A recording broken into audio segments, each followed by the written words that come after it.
Let's do. Get in the robot, Shinji. Anyways, happy Destroy Dick December the 1st.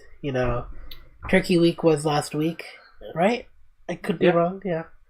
We last week or 2 weeks ago. Doesn't matter. Point is, it's Destroy Dick December. No, it's Destroy Dick Daily. Anyways, welcome to the Dirty Casual Corner, episode 26. We have a lot to talk about on the news segment. We've got a bunch of goodies for you. Yeah. And I guess I'll start this one off, and I'm going to go faster than I usually did. So, I'm going to start off with the worst one. I mean, by the worst one, I mean the hardest one to talk about, Sword Art. So, I've been watching a lot of Sword Art Season 3. Praise Kirito. And, I tell, everyone who just gives me, just rolls their eyes every time I mention Sword Art. Like me? Yeah, like you. Mostly you. It's like the creator stepped back from the whole Kirito thing being this great fucking fantastic myth of a man. And, just made a fleshed out world and all this other stuff. His supporting characters is a character named Yu-Gi-Oh! Not Yu-Gi-Oh! Yu-Gi-Oh! Should be Yu-Gi-Oh! Yeah, should be, but it isn't. So, Yu-Gi-Oh! Is basically blonde Kirito, and he's grown up in this VR MMO civilization of a world. Everyone that has existed and is existing originate from 300 years of in-game people, basically. They're the civilization. These AI, these people, are made up of brain scanned infants and put into a game and basically allowed to do their stuff, reproduce, become a civilization, and it kind of reflects our world, or at least Kirito's world, in a sense of as a civilization, not to the extent that they have technology, but that they're in a VR kind of MMO setting. So the game world for Kirito really lines up with their world. So they're just oh, you don't know how to use this light spell? It's easy. You do this, and it's easy for them and all this stuff. But I really like the new Sword Art. I've got to say, it's got a lot of mystery to it. It's built up to a lot of stuff, and they did the last two episodes did go on the nose for a lot of the reasons why Kirito's stuck in this VR world. Besides the fact that he got an injection full of something, but he's in recovery. He's being taken care of by a nice, thick military nurse, and he's basically living the VR life where he wants to get out, but he's in no fucking rush. He's in a sword academy. He was a student, and now he's kind of a third year, I guess, for Japanese people. Senior for us, he's a senior. He's got underclassmen that he has to look after.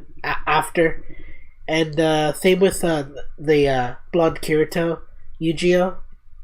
He's got basically a squire with him as well, because he's also in the Sword Academy. And things happened recently where she's kind of a noblewoman, and a lesser noblewoman. She's I'm after this academy, I'm gonna go get married off.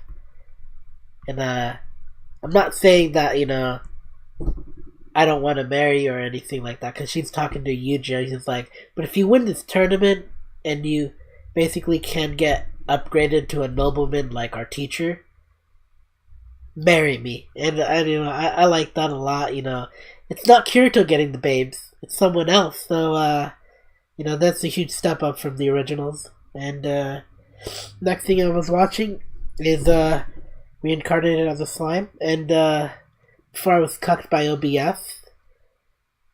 Sean, do you like androgynous people? Ken dolls? Guess they're hit or miss. Alright, so you might or might not like Reincarnated as a Slime.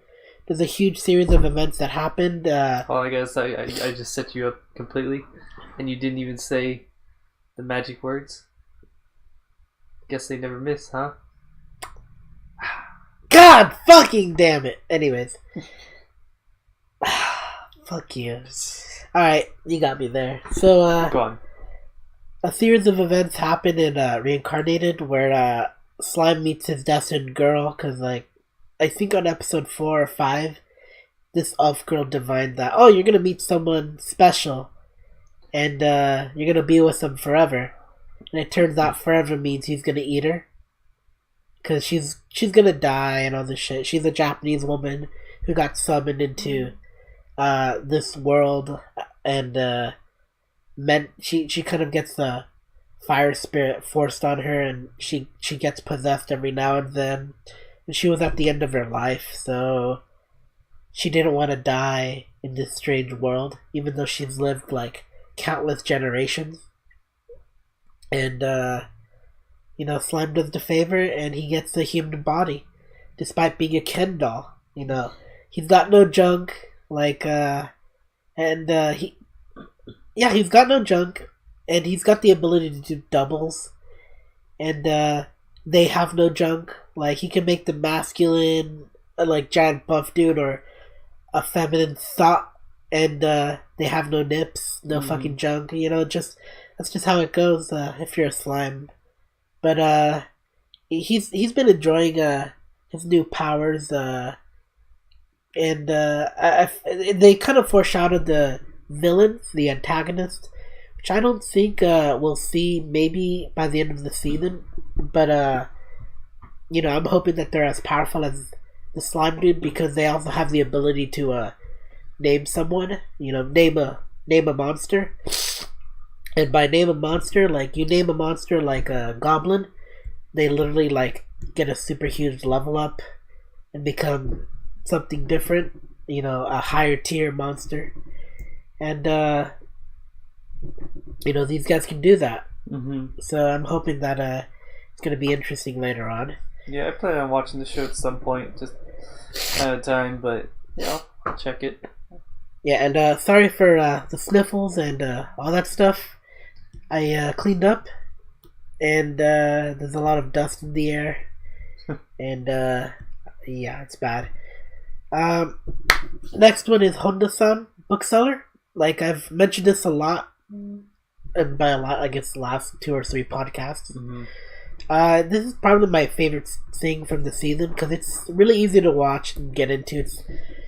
It revolves around Honda, who's this bookseller, where you can tell because he's a skull-faced bookseller. Like, he's literally a skull, and his friendly comedic cast of, like, different fucking masked people. Like, one of them's a knight, one of them has a fox mask, one of them has a paper bag, and they all do different parts of the job. Like, one of them's like manga, one of them's shoujo, one of them's fucking BL, and he's Honda's in charge of Western books, and they all have different parts of the job that give trouble to, like, shipments. Like, they fucking complain about getting huge shipments of, like, books, and it's usually related to events. Like, oh no, there's gonna be a book signing here. Wait, you said book signing? No! And they get a huge shipment of books of that one guy, or if some guy dies, they get a huge shipment of books, like, of everything that guy ever did. Right. It's gonna get shipped to, like, the bookstore, and they have to deal with it. They just roll through the punches, and that's not even including retail. And I would love to work at a bookstore, but I would feel... Honestly, I'm gonna just say, at the gas station, the one thing that I always had trouble dealing with was children, because children are kind of really assholes. They can be, but they're also really hard to talk to. Like, you're trying to explain to them, like, oh, yeah, it's $3, but it's tax included, and you need 17 cents more, and they're just like, what? And it's just like, oh god, I'll just cover it. And same thing with Honda-san, except, like, is he kind of does this, like, kind of thing where like his fucking coworkers are like, yeah, you're a sick freak. He's like, no, I didn't mean it that way. They're just so young, innocent, and pure, so that dealing with them is just really like a weird thing, because I get Fujoshi girls, who love BL, and that's not including when they go to the BL section or the adult, the adult fetish section, looking for their moms, and like their mom fucking like, no, you shall not pass, and you're like, but mom, why? It's like, if you go here, you'll never go back. And it's just like, it's fucking great. And there's a lot of things in the job I like. It'd be my dream job. You put that back right there. It's not to be. All right, in the middle. All right, leave it, boy. Anyways, next thing I've been watching, and this is probably the last thing, Zombieland Saga. I've watched, I believe, up to 9. Mm-hmm. Right?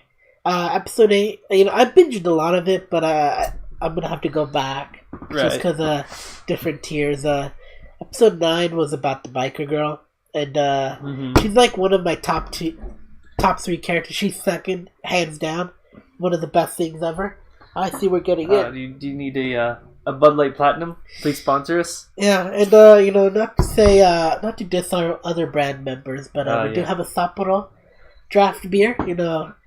Get the imports going, even though it's made in California. Mm-hmm. Same Japanese flavor. Anyways, I'm gonna put that here. But Zombieland Saga, Biker Girl had her episode, and I already knew she was kick-ass. It's just when you're playing chicken, she doesn't fucking break. She goes all out and she'll fucking go off a cliff and die. Yeah. So she's really badass. Like, her friend becomes a MILF.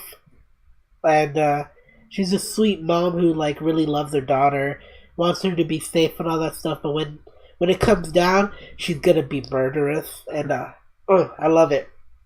But, that's nothing compared to episode 8, which is the trap. Mm-hmm. Which is actually the Lily, right? Which is the young-looking girl character, which isn't a girl; it's a boy. And she, I'd say her episode was like his episode. Technically, was really the most emotional bit of it, like so far. Like, definitely, she died, and her dad basically like gave up television because he turned her into a star. Like, she's like, I want to be an idol just so you can see me on television, because he liked television. He's like so happy of her, proud of him. Yeah. Ooh. So proud of him, yeah, so proud of him and all that stuff that like it kind of got in the way of him as a parent, and he blamed himself. And it melted my heart, like, legit, like, it was a really good episode.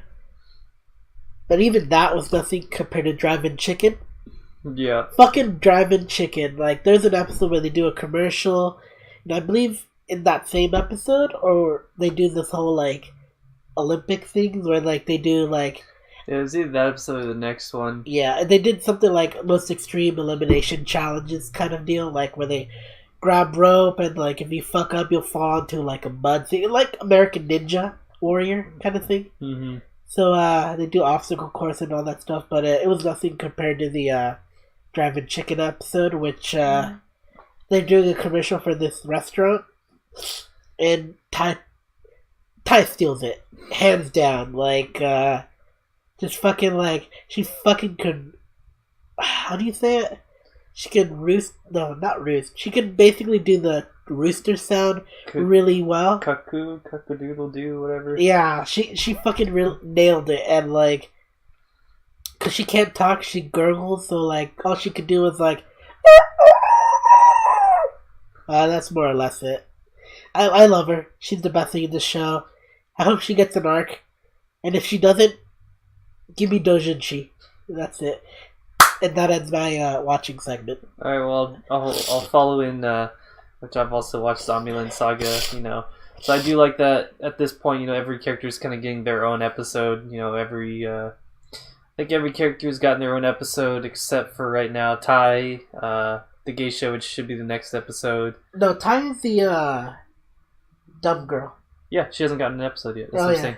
Oh yeah, you're right. Geisha's the next one. Yeah, geisha's the next one, and Tai, maybe we'll get the one after that, or we'll see if she's the star of this show. Someone's gonna, I mean, she's either gonna have, awaken at the end, or they're gonna have some kind of twist with her. We'll see. Or she was already awakened, but she was awake the whole time, but she was just she liked being a zombie or whatever. To be honest, I get hints that she legit is there. She's just playing around and all that stuff because she does things she follows their instruction, rip your shirt. Oh, dash, and it's a fucking drive-in chicken shirt instead of their band shirt, and it's oh, it's the chicken, and she does the roost, and oh fucking yeah, I love her. The show is great with her. Yeah, so we'll see what happens with that. I'm enjoying it though. I did actually enjoyed that at the end of episode 9 they did another quick song in Idol Show without the CG, and it actually looked pretty good. It's once they abandoned the CGI, the actual dancing and everything looked perfectly fine. I forgot that they had a episode where they're at this they're on stage and they they brought the CGI back technically. Right. But it really worked out with them when they got struck by lightning. Yeah. Yeah, so... But this one, they did one without the CGI, and it actually looked really good, and it was, really nice and fluid and blended well. And It helps that they get funding from everything. Everything in Zombieland Saga is a commercial for something, or an ad for something. Right. Down to the ad breaks. The little bit of a still where they do the ad breaks. You got Drive-In Chicken. That was literally an ad for an actual legit place. There's a bunch of maybe we could one day make a main topic about all the fucking Easter eggs in the show, because it's all real to some degree. Maybe one time, maybe what we should do is an entire topic about Holy Lands, anime Holy Lands, which means the places that you see in anime and the places that they're based off of in real life. Well, we gotta definitely on top is the street from Clannad and the hot spring that people pay thousands of dollars to go in for an hour. Yeah, there's a lot of ones, so maybe we'll do one of those one day. Maybe we'll go to one of them one day. One day. Yeah, definitely the street from Clannad, but not the hot springs. Right. I don't have that much money to dish out for an hour. I'd rather get a hooker, and even then, she's gonna be dead. Tai is best. Alright, so also still just watching Akane Sasu Shoujo, the girl of the Twilight, whatever it is. So it's finally after the 9th episode they kind of turned up the plot and finally went into something more serious and had a character death and stuff like that. So it's I'm actually finally kind of into the story now that they've really done jack shit the whole last 7-8 episodes. And that's the radio club, right? Yep. And so it's good? It's still not good, but I'm already this far in and I'm okay, they finally made something interesting happen, so now I'm actually at least a little bit interested to see how it ends. I don't think it'll be good. Honestly, I think the ending will probably still suck, but I don't have anything more to say. It's not that good. Don't watch it. Yeah. So, next on our list here. One sec. So, Release the Spice, another one that I'm just kind of trogging along through. It does have its moments. The girls are cute. I like the character interactions and the way they their team dynamics and stuff like that. Some of the action scenes are okay. Some are kind of a little weak, but again, that one still really hasn't hit any kind of climax. I'm not really sure where. I'm assuming they're supposed to finish off with taking down the big organization, but it's a climax, right? Yeah. Anyways, so they've got 4 or 5 episodes to do that. We'll see if it happens. It's honestly not that interesting. Again, I'm just watching all these shows that I don't know why I'm watching, really. just I'm that degenerate that I've just I started it and I don't care. I'm just gonna finish it kind of attitude with them. But that's whatever. So Katakuri Circus. I'm not fully up to date on this one. There's 8 episodes out. I've watched episode 7. I think that's only one more than last time.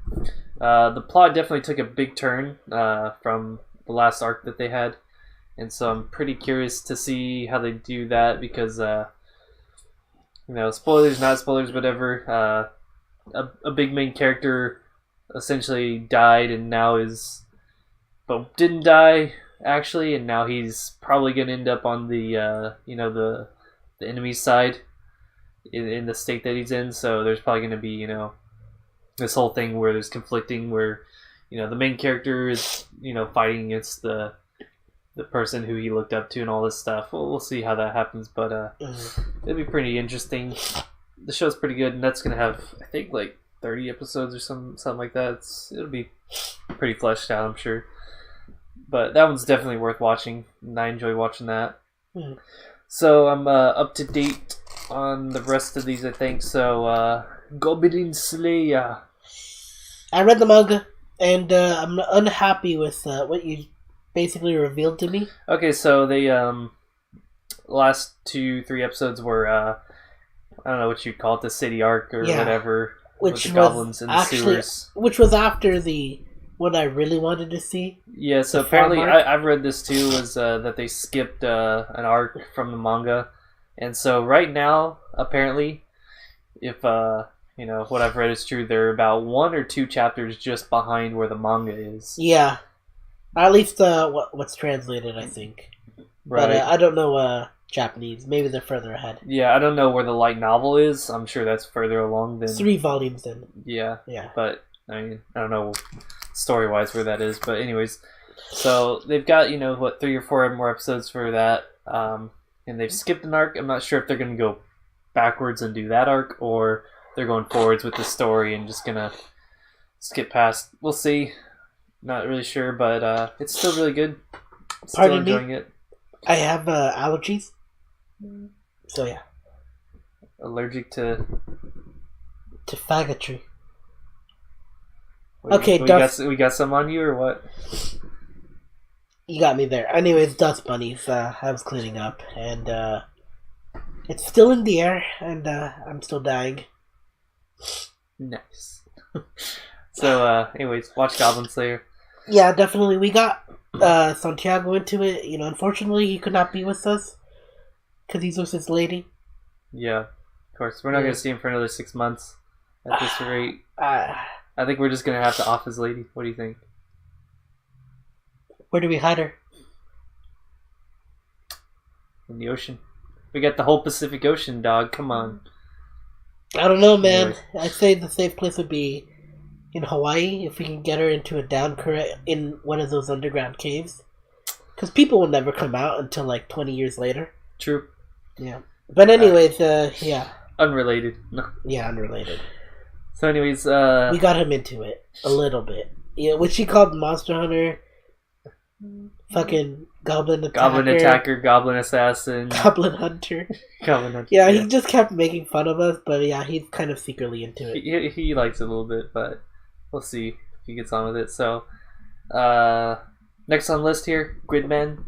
Gridman. So it's not good. Don't watch it.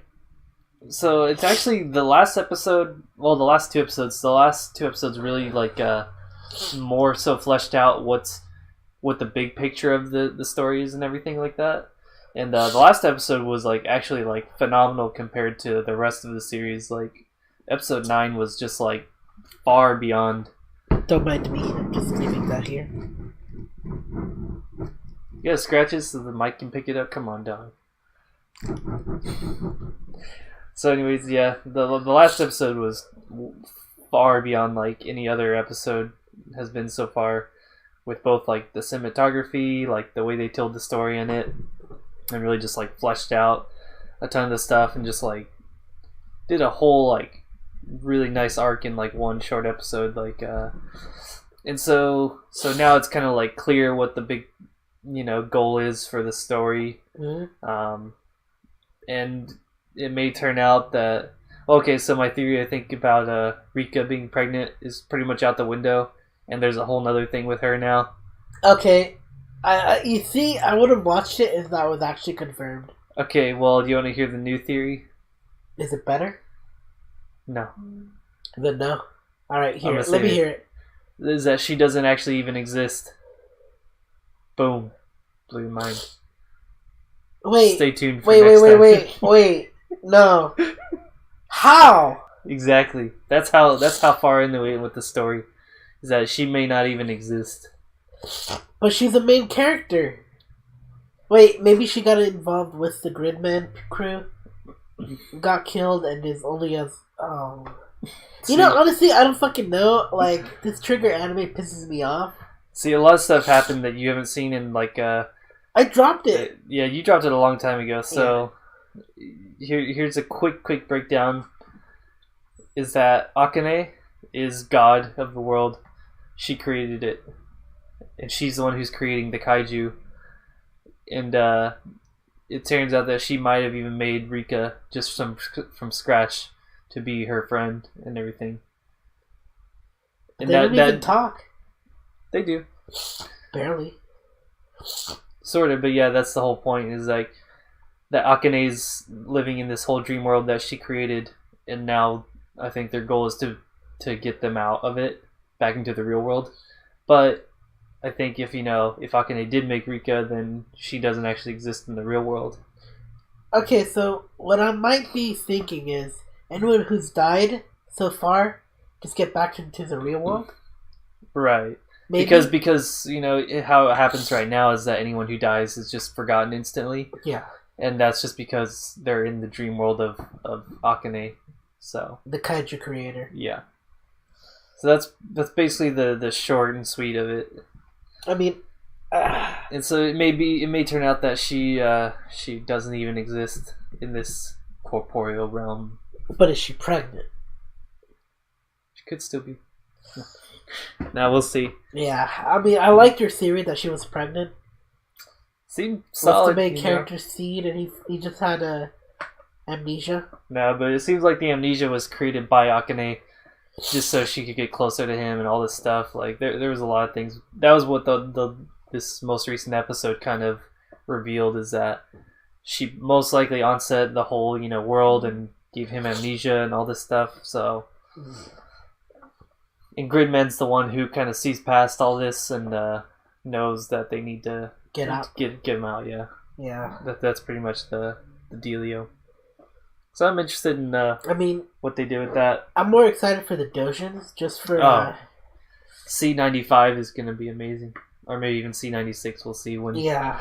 C95 is actually coming, in January? So can you explain what the C Okay, so C is mean? Comiket, obviously. So okay. Comiket has been going on for, 40 years now? Something like that, 30, 40 years. And, they do 2 a year, summer and winter Comiket. And people cosplay like crazy. Cosplay, like you have all the big artists come out selling their works. Yeah, like fan-made works, Fan-made works, not all porn. Like there's music, there's, video games, there's, just like art books, there's, storybooks, novels, and then of course the porn is, most popular, I'm sure. Oh yeah. And so, yeah. We're looking forward to all that good stuff, so we'll see.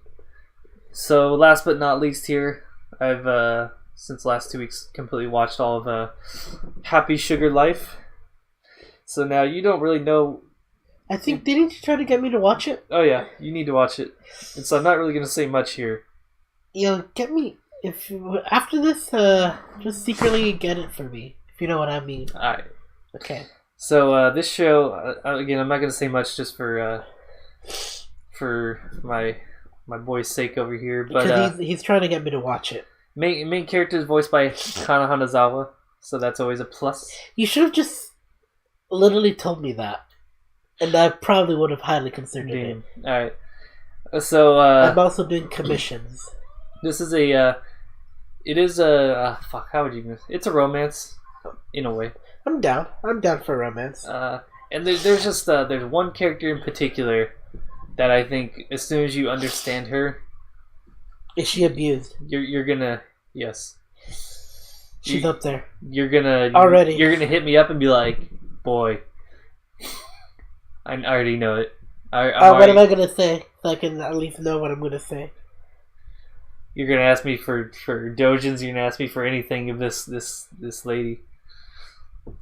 But anyways. Oh my god! Please do understand. I'm not that kind of person. I just really like the emotional aspect of like characters, and it just so happens it goes really well with porn. It's a bit different than what you think though. So, but once you understand it, you'll. I mean, as long as it doesn't do magical girl site bullshit. No, you'll just once you start watching it, you'll understand, and then yeah, that's all I'll say. But it's a good show. Watch it. Only watch it if you're a real degenerate though, because you can't really appreciate it unless you're a degenerate. Okay, I'll have to agree to that. So right. Is that it? That's it. Let's bring it in. And no fuck-ups yet so far. So far, so good. So far. Alright, so playing. Yeah, I'm gonna have to give that to you. Alright, mine's pretty short and sweet. So last time I mentioned, I'd been playing Super Mario Odyssey. I had like something like 800-ish of the moons. I went ahead and finished it off. Got 999, so I could get the golden balloon, get the extra tidbits at the end and stuff like that. Mm-hmm. So I got everything. I think it was worth it. It honestly wasn't as crazy as people, made it out to be, or maybe it was harder for other people. But I didn't find it too insane. Like I maybe put 50, 60 hours into the game, 100%ed it. So yeah. I was happy with it. I mean, the reason I don't want to get it is I'm not too big of a fan of collectathon kind of games. Yeah, I do love them. I've been looking for a good collectathon for a while, because I just I like those games. So that's definitely one of the high tier ones out there. That's a good collectathon, and I love those kind of games. So if you're into collectathons, Super Mario Odyssey is like one of the best in a long time. Like the last one I played before that was A Hat in Time, just a few months ago, and it was also really really good. So. Was that Nintendo? A Hat in Time? It was PC first, and then they went to I think pretty much most consoles, like I think PS4 and Xbox and Switch. Okay, I believe so. I haven't seen it. It's cute. It's like a cute, like cartoony looking, but it has some comedy and all this stuff.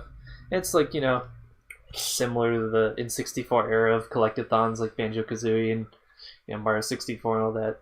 It's got hints of all those in there. So. Alright. Anyways, second, Valkyria Chronicles 4. What? Yeah. You have it? On Switch. Nigga! Oh! I wanted it! God! Okay, so let me say a few things here. So, I do just slightly regret buying it on Switch. I rather... PC? Now looking back, I should have probably bought it on PC. Probably because, one, I could have got it cheaper. And two, controls would have been a little better than on Switch. I mean, the Switch it's portable. Yeah, the Switch version is not bad, but it's the PC one. I know I played Valkyria Chronicles 1 on PC,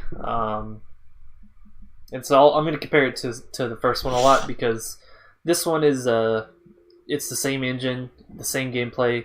It's even in the exact same timeline as Valkyria Chronicles 1. So there's a lot of parallels there. So 2 and 3 I wasn't really interested in because of the different direction they took with it.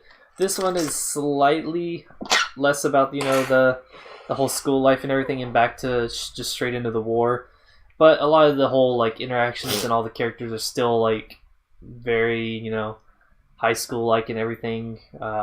I mean, basically, almost all of the main characters all just, They're child soldiers. They're not... I mean, they're probably 18, out of high school age-ish.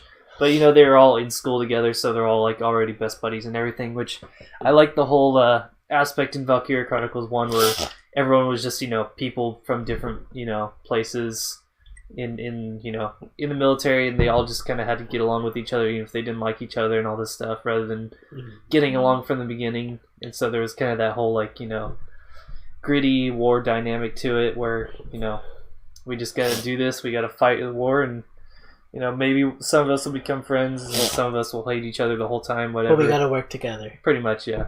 This one's more kind of lighthearted stuff. All I know about it is the Shiba. Yeah, there's a Shiba that pops up here and there. I mean, you don't get to interact with him as far as I'm in the game. Really? You just see him, and I've seen him 3 times. He's like the main fucking driving force of the advertisements. Yeah, you don't see him for shit. So I've probably played like 30 hours, and I've seen him 3 times. Just like one picture in like a fucking in like a text scene, like where people are talking. They go, "Oh, here's our dog," and then the dog runs away, and oh, when you catch him, then like that's all you see of him. It's like I feel like he's the commander. It's just like, I mean, maybe they'll kind of put some more of him in later, but yeah, the dog is not important. Not important right now. Okay. But the dog does have his own rank apparently. Commander. I actually don't know what the dog is ranked, but I do know in World War One they did have a dog who was this little Yorkshire Terrier who did have his own rank, and he saved like an entire. I don't know if it was a squad or a platoon. Mm-hmm. Because he ended up having they put a note on him, and he went all the way back to HQ, and they rescued the group, and he was a hero. Same as a pigeon, by the way. Mm-hmm. Fucking pigeon saved. No, oh man. Although that was the Queen's side from World War One or two. Can't remember. So let me get into the story details. So in Valkyria Chronicles 1, there was a war going on, the Federation versus the Imperials. Let me guess, you're the Feds. No, in the first game, actually, you were a neutral country that was sort of in between them, off to the side. Uh-huh. And the Imperials, started actually attacking you to get your galleon, which is, a highly sought out resource for tanks and weaponry and stuff like that. And so you kind of just got forced into the war onto the Federation side because the Imperials were the ones attacking. And the Federations are coming to basically free you. Sort of, but yeah, so you're like an independent faction just fighting to, save yourself and your country, essentially. Mm-hmm. In this one, number 4, you're actually part of the Federation fighting against the Imperials. I mean, hey, if I can be honest, the Japanese do love their federations. Gundam. Right. Earth Federation, Trade Federation. Oh, wait, whoops. Trade Federation, Star Wars. My bad. Episode 1. Dude. Anyways, yeah. Oh my god, I fucking love it. But yeah, so that's the whole deal. So you're essentially on the same side as you were on Valkyria Chronicles 1, but you're just part of the main country fighting in the war. So I will say there's a lot more. It's a lot more story packed in between the scenarios and the missions. And the story kind of sucks. There's really not much substance to it at all. It's alright. Again, like I said, everyone's pretty much friendly, buddy with each other. There's not too much, interesting dynamics between the characters or anything. And there's been 3 times where people you thought might die and then no one died. Everyone's fucking, invincible. I'm holding out to see if someone actually does die. We'll see. The missions, some of them are okay. I don't think they're, again, quite as good as the first game. They're dirt easy. I've A-ranked every single mission so far, up to, I'm in chapter 6 or 7 right now. And how many chapters are there? I don't know, it looks like there'll be maybe 15 or so.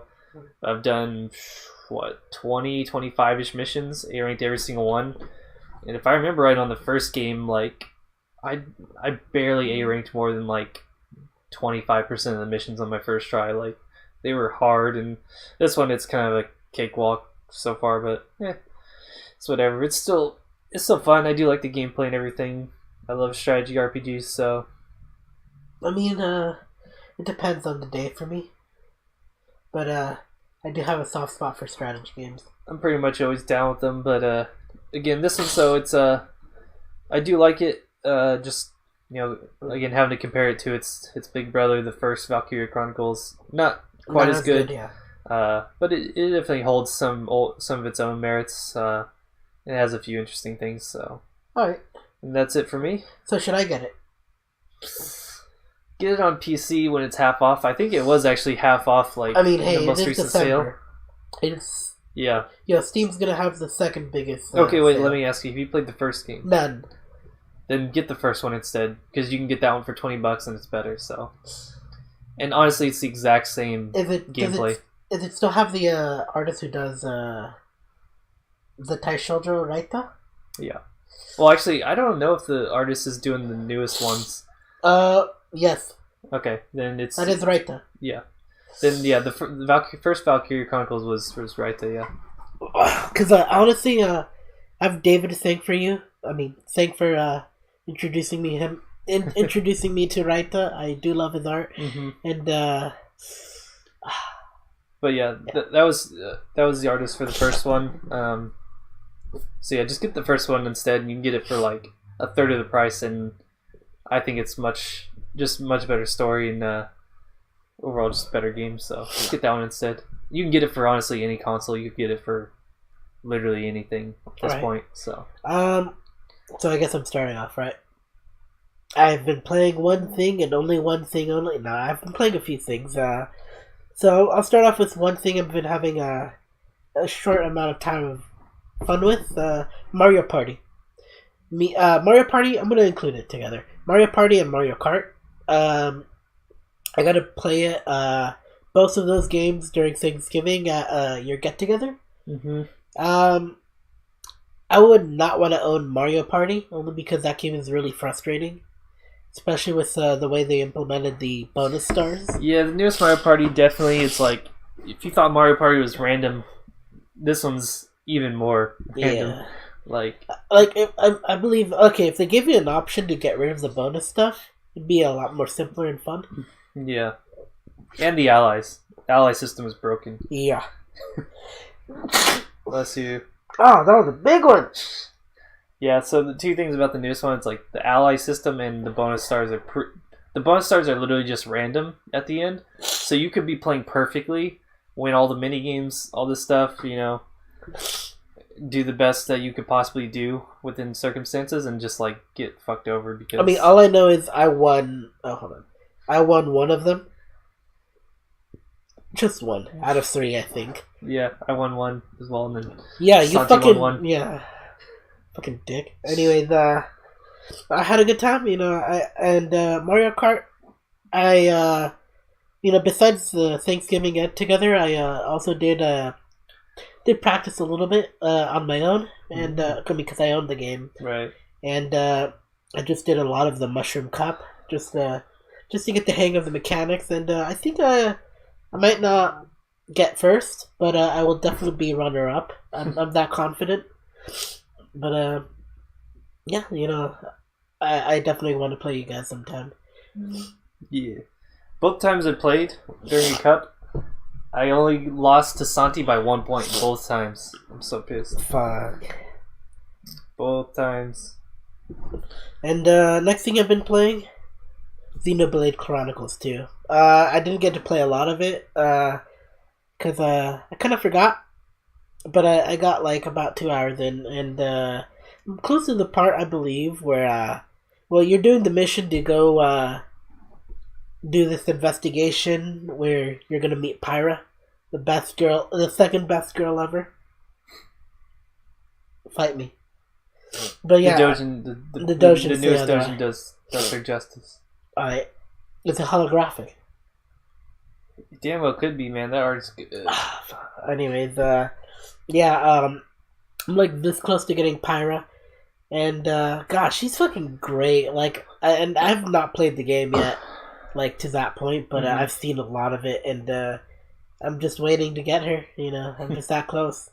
I mean, I do have a few gripes with it. Like, I wish the voice syncing was good, but it's not that much of a letdown. I think the protagonist is holds his own. I like him in his from what I've seen, he does the really emotional parts well, and the action parts where he has to grow a pair, he doesn't do so well. Mm-hmm. But once you take a step back and realize he's just this kid, like he legit fucking does this diving job so he can like send money to his family in this island area thing.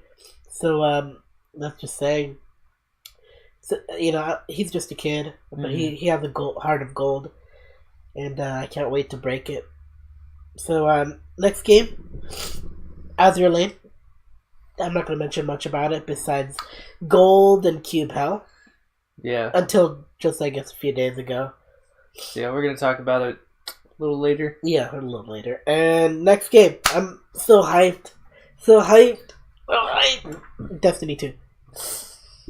Okay, so I've been doing a lot of stuff on Destiny 2 just because literally this coming Tuesday, well, next Tuesday technically, December 4th, the update for Black Armory is going to be released, and right now I've just been farming for mod components, which you use to buy mods, like targeting mods, which would be like, you get a higher target acquisition on your weapon, so it's really good for like the long range weapons, or in what I like to use them for, shotguns, because fuck you. I literally want them dead in one shot, and I'm just this close to getting the amount I need to be secure forever, because it's a good farm method. Next one is enhancement cores. Now this one I'm poor on. Like, I've wasted all my enhancement cores just for the weapons I'm using right now to be 600. Like, level 600 weapons, the main weapons I use. The enhancement cores are basically upgrading certain stats, like, and they're random, but I got lucky for the ones that I really wanted, which is range for a semi-automatic rifle, and the shotgun, which is reload because it has shit reload. But I've been enjoying the game. I've got, they've updated so much of it, and they already did the biggest patch this Tuesday, so we're just like, the minute Tuesday comes around, next Tuesday I'll be ready. Like, there's no big patch happening that I have to wait like 30 minutes for. I'm gonna be ready. And I got my second Forsaken class ability, which is Code as a Missile. Now, Sean, yes, sir. I would like you to imagine, like, when somebody says, "I must go, my planet needs me," and them shooting off into the air and just going somewhere. Yeah, that's basically the super ability I have that I unlocked. And I've been using that in Gambit a lot. Like, I'd fucking invade, I'd just fire my missile where they're at, and get as close to the enemy as I can, and if I'm lucky, I can kill a group. And if I'm not, I have my shotgun ready, and I can just shoot them like 8 feet away. Pop, dead, and it's just it's been a blast. I've lost a lot more games than I have, by the way, just learning these skills. But I'm confident now, and that ends my segment. Alright, so now for our most exciting segment ever. Yep. Reading.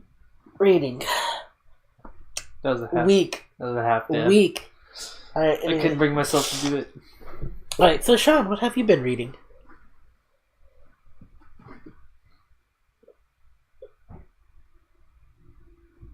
Nothing. There we go. Alright. Now, continuing the tradition. I haven't really been reading anything, really, but I did read listen to one thing that I think is really notable on its own, and it comes from the YouTube channel Dovabra. Yeah, Dovabra. And it's his longest green text story ever, which is, oh my god, this is a real huge mouthful. Jeez. Story Bros Magical Lewd Sleepover Adventure, Part 1. Sounds exciting. Alright, so, Sean, just imagine being a weeb. Alright? A weeb? Couldn't imagine it. Okay, now be super hard weeb with a group of other weebs. Never in my life. And you're the only male. Would I associate with weebs? God, you're a fucking weeb. Don't deny it. Don't deny who you are. Alright, but now imagine... Okay, so basically a weeb is an anime nerd. Yeah. For us. Japanese, it's otaku. For us, we call them weebs. But anyways, just imagine being an anime nerd in a group of anime nerds where you're the only male. And you get lucky with all of them. So, honestly, is it luck if it keeps happening? well, they're all thirsty BL loving anime nerds and all this shit, but like they all have one thing in common, and they kind of like the guy. And he gets in a bunch of situations, which it happens overnight, by the way. And so it involves around the sleepover that happens, I believe, maybe 2 or 3 nights. Okay, so part one is basically him staying over and like being around this group, and like they're all teasing him, tee like playing under the blankets and all that stuff while they're gaming, picking on him because he's like a virgin. And then he becomes the man later on with these 2 girls, one of them being his best friend. So you got the friend character, then one of them who's this busty, thoughtish fucking glasses girl. And it's basically, it reads like a green text story with a dash, like a huge fucking dash of fanfiction erotica. Yeah, it sounds like hella. It's hella, but you see, that's why I had to say it's notable, because I would have just not mentioned it if it didn't have something real in it. Like, it legit, it's too personal.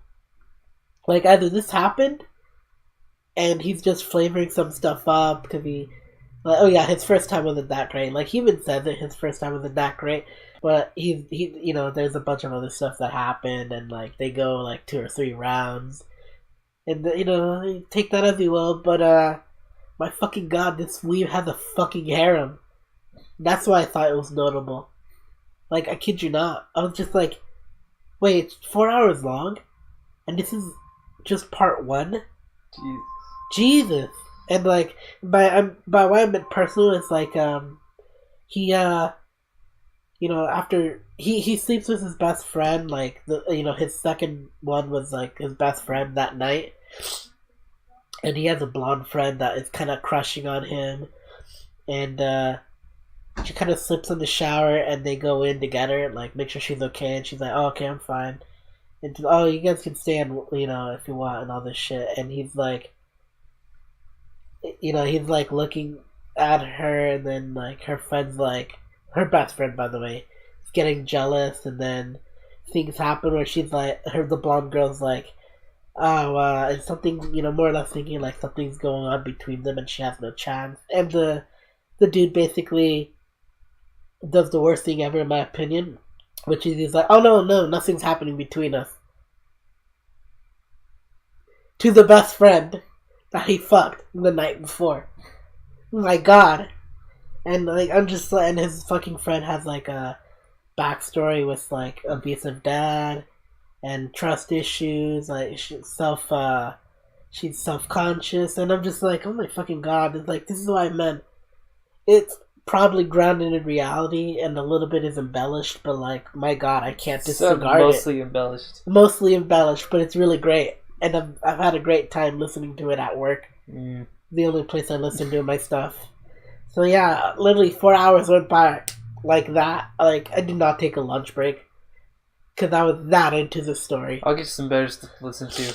Hey, I like these stories. Like, I've been meaning to get a fix on kind of like a romance drama-esque story, and this fit the niche. I'll get you some romance. Fuck you! Don't you dare get Oremo in here.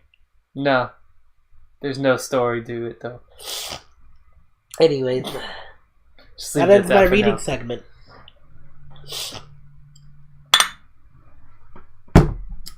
Well then.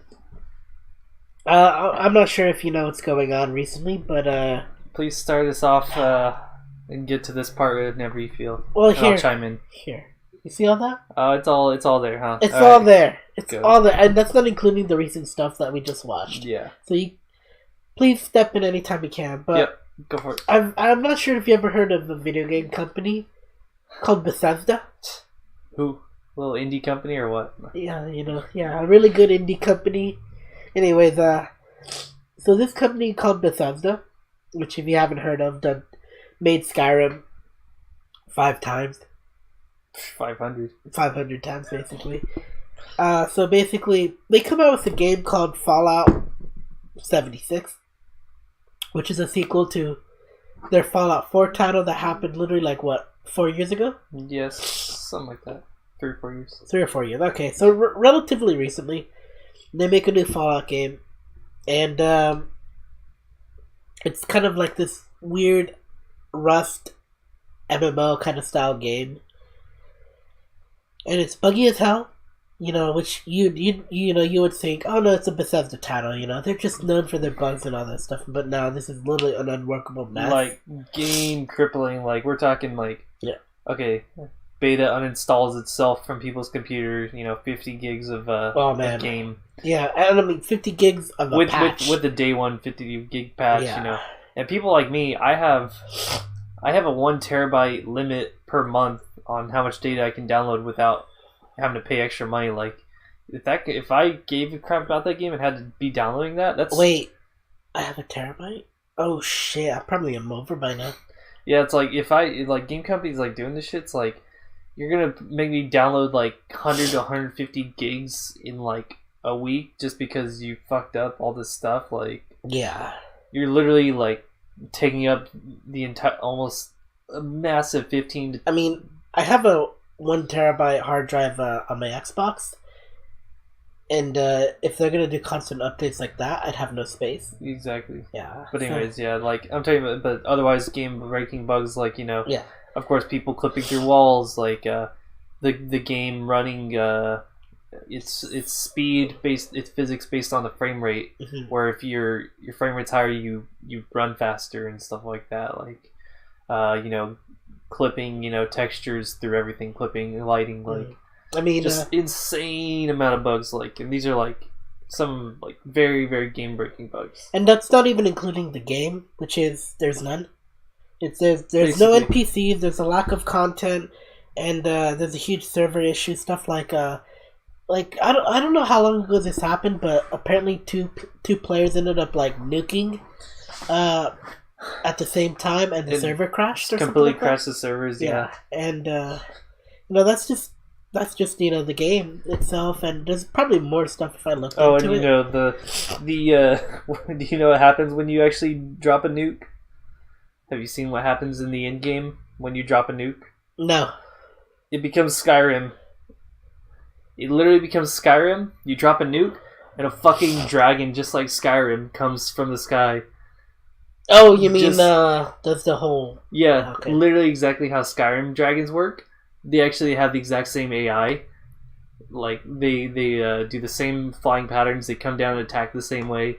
It's literally Skyrim dragons that were put into Fallout for the end game. So it's not even a giant nuke that comes down and then just blows up? It basically blows up, but it just turns the sky fiery and all this stuff. It's just, visual effects. Mm-hmm. And you get a boss, which is just a Skyrim dragon. Is it a legit Skyrim dragon? Yeah. Jesus.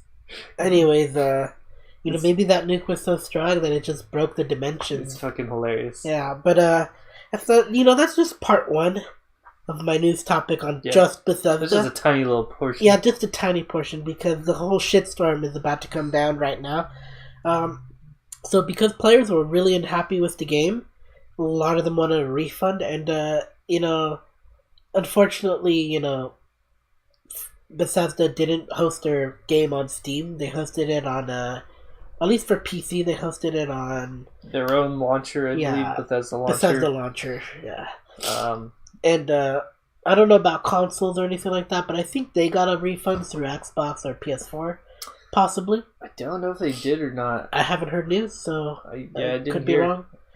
Correct us and let us know if we have that wrong. But PC, people who installed the game were automatically ineligible to they said, refund it. You downloaded the game? Can't refund it, sorry. Yeah.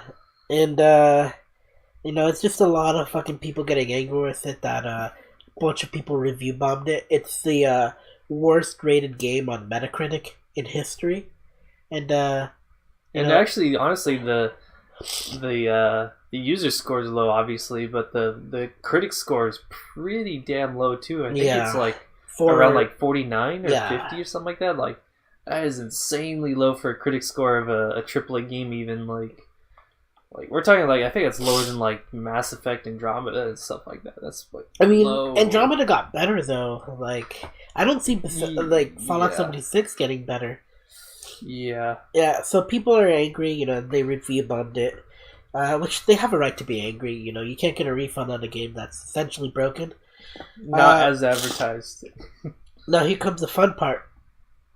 People who bought the special edition of the 76 game, $200. yeah, $200.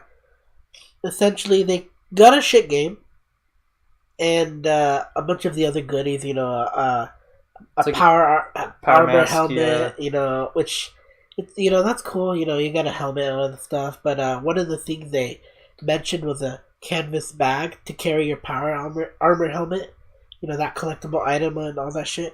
You can use on its own as a bag, you know, a duffel bag.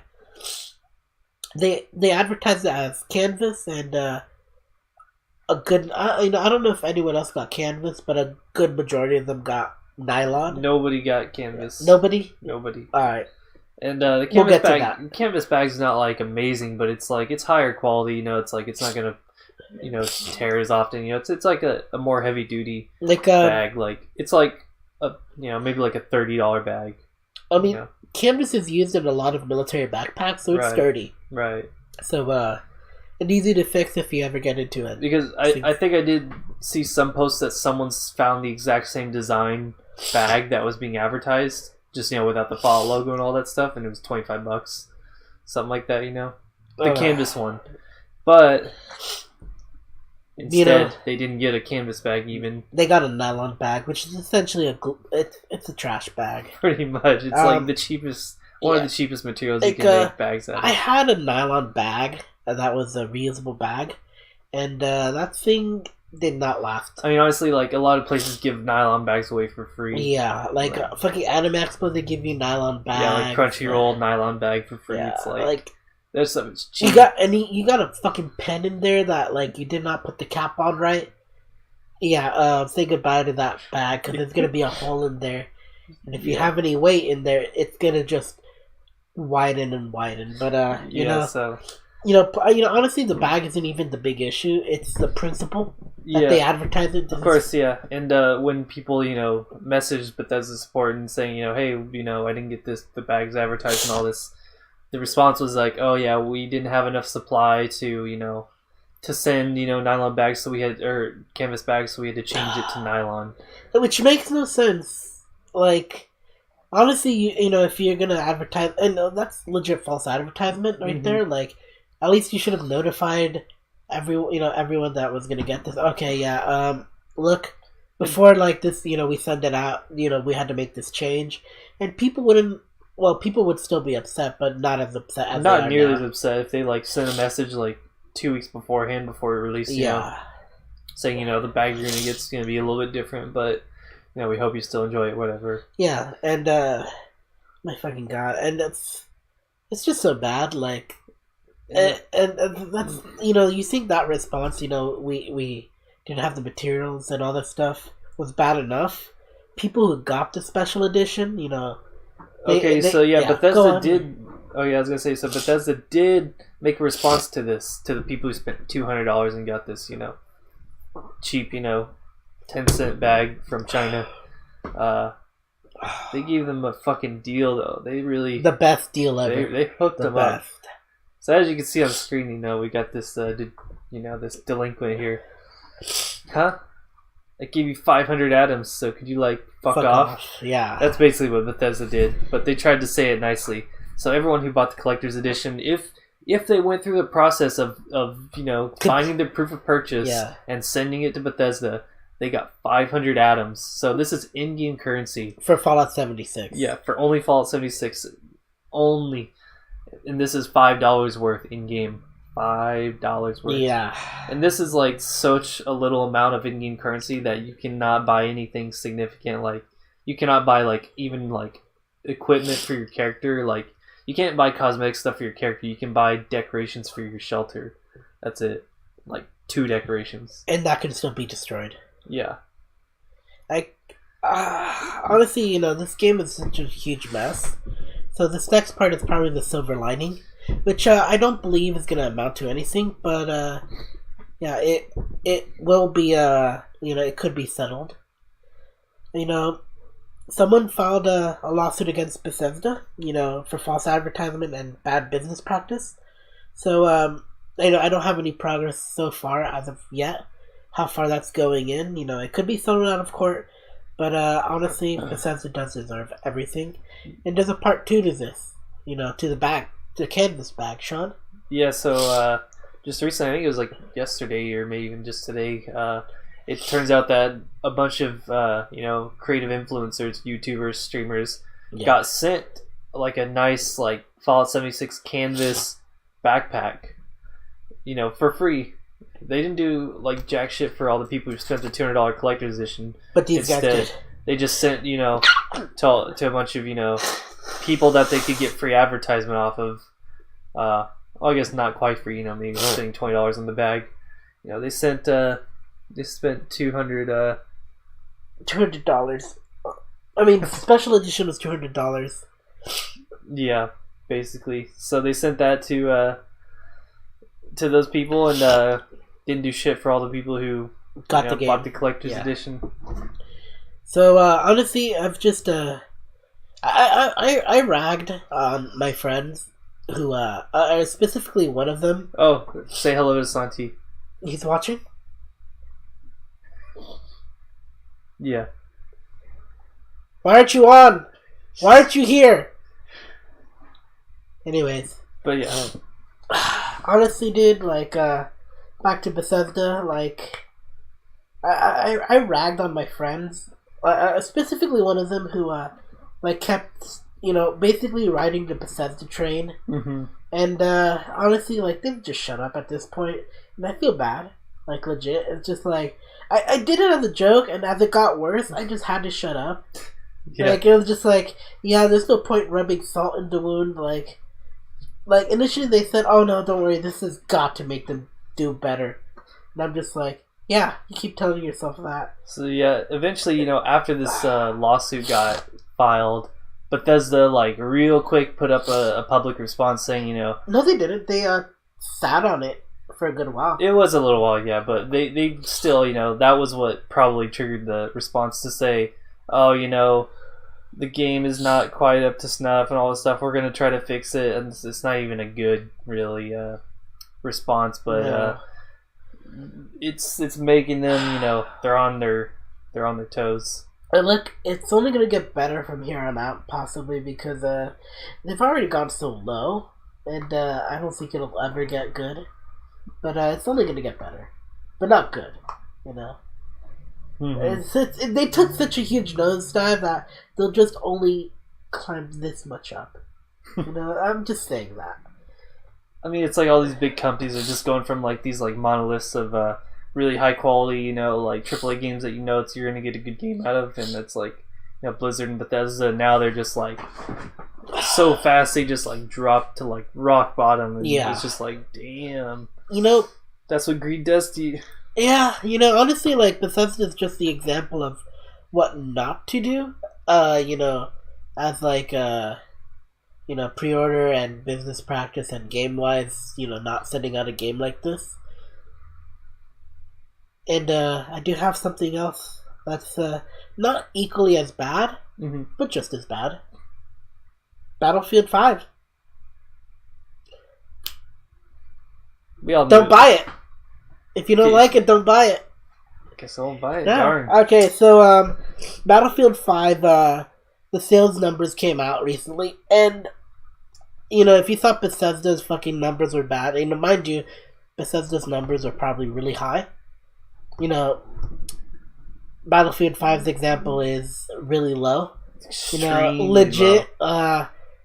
What not to do as marketing, if you don't like it, don't buy it. Well, fuck, people didn't buy it, and it's so I think the exact numbers were 60% drop, 68% lower, and that's from the previous one, and that's even taking like day one sales of the previous game versus 1 week sales of the newest one. Yeah. So that's like, it's probably more like 75% down or something like that, because you're comparing a longer, period of time even. And well, from what I know about Battlefield 5 is it was initially supposed to come out in October, but they pushed it back to November, late November, just because they said, "Oh no, we have some things to work out and other stuff." And now that the games come out, really, they're just trying to avoid conflicting with things like Red Dead and Fallout and all that stuff. But that didn't really help them. Well, I bet they could have probably done better. And if it came out with Fallout, it probably would have done better. But since they pushed it back, it just got people thinking, yeah, maybe not, and people who pre-ordered it canceled. And so their initial thing just nosedived so badly. And there's still some features in the game that are grayed out, like you can't even activate or go to. So it's just gonna admit, EA did a bad thing. I don't know when, E3 or something like that. Like actually it was after E3 when they ended up saying, "Oh, Battlefield 3, we got robot prosthetic girl and all this shit. And if you don't like it, well, whatever, don't buy it." Yeah, don't bite the hand that feeds you. Right. Like, god dang, it just fucking is pissing me off. Like, it's like I've never thought I'd see the day, like, game companies would ever do this. Right. Ever. Or at least this early, in my opinion. I thought I'd be fucking 40 when this shit happens, and I'm almost 30. Anyways, next thing, this is probably good news or bad news, depending, on government overreach. This is a little political. Right. The FTC steps in on looking to regulate loot boxes, which we've mentioned back in the day, the goods and bads, the pros and cons, basically, of loot boxes, how to do it right and how not to do it right. Like, FIFA is an example. I would say... anything where you had to, like, Shadows of War was also another example. You were locked out of the main ending if you didn't buy a loot box or something. And, Overwatch was an example of doing cosmetic loot boxes just right. And I would say Destiny 2, only recently, is a good example because it was really hard to get the loot boxes called engrams, in the first year. Like, legit, Destiny 2 year 1 was just purely selling cosmetic stuff. Like, that was it. And people were mad about it. And when Forsaken came out, they made a good game and they increased the drop rate. Like, my friend Cindy, like, during the Halloween event, which is like probably 2 or 3 weeks, she's gotten about, I would say, she's gotten all her engrams was basically all the engrams I've gotten in a year. Like, I would say that much. Like, it was that comparable. Like, it's like, oh yeah, you should be happy, Cindy. You got a lot. You want to know how much I got last year before Forsaken? Just about as many as you have. For free, by playing the game. And, it's easy now. Like, just today, I got, like, 3 engrams, the cosmetic engrams, and they change season by season, basically. But I got 3 today, and if I played more, I'll probably get more. I'm just saying, to illustrate, I'd be lucky to get 1 in 2 weeks last year. So, anyways, FTC, and you should always worry when the government gets involved in these things. Like, right now they're looking into it. Same with the EU, but they're just looking to get to the whole paid loot box services. So they're gonna try to shut down. Honestly, they're gonna focus on, I believe, mobile, then the consoles and everything else. And it just means this is gonna be big trouble for games coming out right now. Like, Overwatch is gonna have to do something about it. Like, if hopefully they just shut down. I want them to be earnable. Like, that's what I want. Like, I feel Destiny is earnable. Like, I can manage. If I don't get what I want, I can wait next year. Same with Azur Lane and all that shit. Except you do get the option. Buy them gems. Anyways, Yeah, you should always be worried because, if anything that I've learned is the government has a way of using a mallet instead of a scalpel. Right.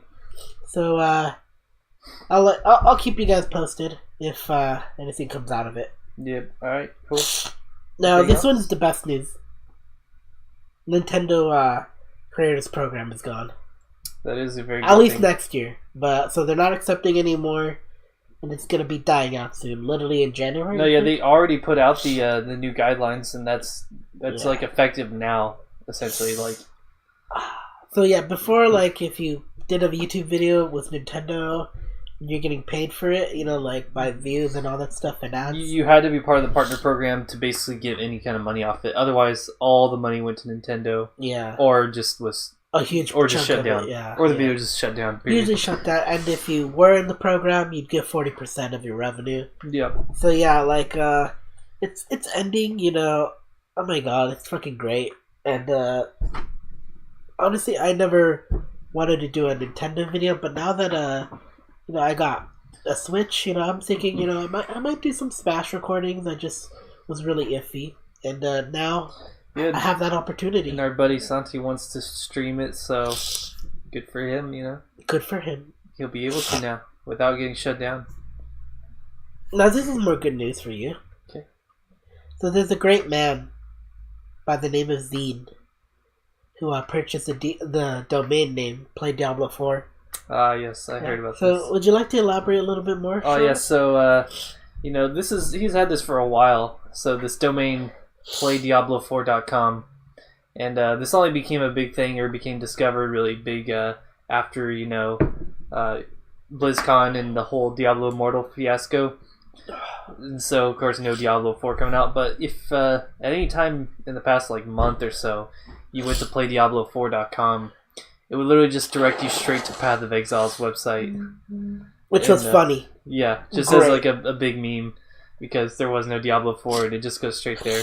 But lawyers from, Blizzard did hit up this guy and tell him, hey, you can't do this because of some stuff with, using our trademark in your URL, and, it's going straight to a competitor's website and all this stuff. It's that, but there was literally a business practice around it where I'd say the original thing where it's like, oh yeah, no, it's technically, we have the right to that domain name because it's our product. And you should give it up, It's honestly only because it's directed to the Path of Exile website. Yeah.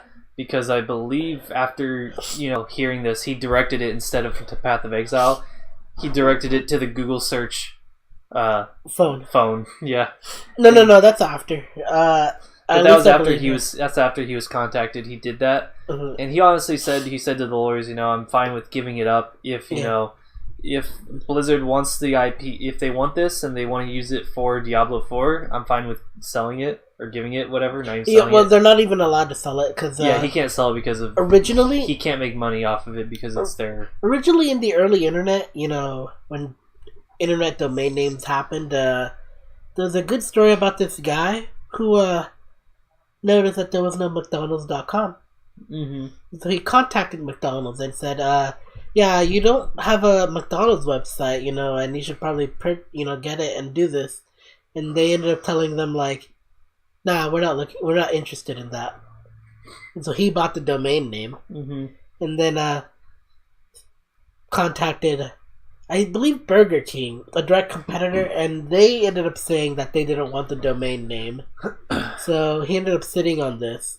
And so when McDonald's came around to give it back, asked for them, he could have asked for a huge sum of money. And he ended up giving it back relatively, I believe, either cheaply or for free. Yeah. But that spawned people doing similar practices to that, but selling it for big payouts. Yeah, so this whole Play Diablo 4, he didn't actually get contacted by the lawyers until he said that he might be interested in selling it, which that's the point where it becomes illegal. Yeah, because they, ever since that kind of thing happened in the early days of the internet, they, I don't know if it was who did it. I think it was definitely a bill to stop that. Probably, yeah. So, you're not allowed to do that. That was the whole deal, and then so then he switched it from Path of Exile to phones as like a meme, for Diablo 4, being Diablo Immortal on the phone. Yeah. But again, he said he's fine with giving it to them if they want to use it for Diablo 4, but right now it's still just a meme, and it's, you go to play Diablo 4 and it just redirects you to a phone search. On Google. Yeah, Google search for a mobile phone. Good meme. Guy, Hey, I didn't say you can fucking activate Google. Shit, did Google mobile phone? Yeah, it just fucking turned on. Damn, you just hit up playdiablo4.com? Hey, Google. Take me to playdiablo4.com. It's probably going to be some other... Well, diablosport.com. Diablo Sport? What the fuck is Diablo Sport? Alright, your phone sucks. I probably did stutter. I have a lisp. So, yeah. Oh, you didn't have to agree. Anyways, yeah, you're beautiful how you are. No. Yeah, thank you. But anyways, yeah, good meme. Good meme. This guy is a legend. Honestly, I wish we could remember him forever. Hey, Google. You see, if I don't have you on. Alright, anyways. Big Brother's always listening. It's always listening. Alright, next thing is, I'm gonna have to go with the second next thing for me. Destiny 2. The DLC is coming out literally Tuesday. There's a lot of things happening. Bungie released a vidoc explaining on all the new features happening, the events happening, the events you can do, a raid that's going to come out, which is, I believe, is not related to the Last Wish raid in Forsaken. So, they're increasing the power cap to 650, and, I'm one of those players who has been dedicated enough to hoard my fucking resources. Yeah. Next thing is Netflix. You get this next one, okay? Because you're next on the news. Netflix here. What? Well, let me see that shit. Let me see that. No, because the boy was asking. He's asking what I found. Well, let me see it. Let me see that. Hold on. It's not shiny, so throw it in the trash. Okay, hold on. Oh, you see what he's doing? Ah, you already know. Pokemon fucking Go. Anyways. The boy was asking if I found anything. Well, I'm gonna be wasting all your Pokeballs. Alright, relax. Oh, it's a great ball. Let's go. Alright, relax. There you go. I'm not gonna waste all your Pokeballs. Anyways, I'm closing it. I'm done with you. There was only a Pikachu. It's not shiny. Yeah. Good. Anyways. Into the trash. We'll worry about that event later. But anyways, Netflix. And my favorite thing ever, Evangelion. So Netflix is putting Evangelion up on their streaming service. Hey, I got a quick comment. Who gives a fuck? I give a fuck. Because Evangelion sucks. Dude, Twitter gave a fuck. Because they're fucking bunch of normies. That's like one of the only 3 anime they've ever seen. Oh, normies, you say? Then what am I? Am I a normie? You're just looking for Ray. Okay, yeah, you're not wrong. I mean, she's over there on the screen. Exactly. Towering above your fucking shit waifu, Rin, the other R. I can make her bigger, Make yours puny and small. I could even get rid of her tits. Don't tempt me. I have all the power. Okay. But anyways, Netflix is putting Evangelion on its lineup. Honestly, the Twitter was on fire when this came out. Like, legit. Like, J-List, fucking Faku, fucking Jacob. Like, Bunny Ayumi ended... I think Bunny Ayumi ended up talking about it. I'm not even sure. Who cares? Yeah, okay, but basically... Again, a good number of people... Influencers who, don't watch anime. Good stuff. Okay, one of them possibly doesn't watch anime, and I believe that's a Twitter thought. Yeah. Okay, but anyways. It's coming. And I'm kind of excited. If it wasn't for the fact I already own it. And the movies on storage, so, fuck you. Now, what do you have on your news? Yeah, that was it. I told you Bethesda would have taken a huge chunk. Yeah, that was a solid one. So that was like, straight 10 minutes? Something like that. So speaking of Netflix, they are getting the ones. They're the ones who are doing the Cowboy Bebop live action adaptation, which we've been hearing about for like what 5-6 years now. That's been like, oh, you should make live action, and then Keanu Reeves, not Keanu Reeves, all this stuff. You know, it's like okay. Honestly, I was not a fan of Keanu Reeves. Keanu Reeves is a god. Nah, he's immortal. Okay, I do like Keanu Reeves. I just don't think he could be Spike Spiegel. I think he could. I don't think so. I think you're dumb. I mean, okay, but okay. Okay, as an actor, I like his work. I just don't think. Okay, Spike Spiegel is Chinese. His name isn't even Spike Spiegel. Keanu Reeves isn't Chinese.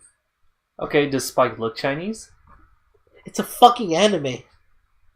Who gives a shit? He's supposed to look close. Okay, but my point is, like, you know, like, honestly, like, I would have probably, you know, you could have probably had Jackie Chan.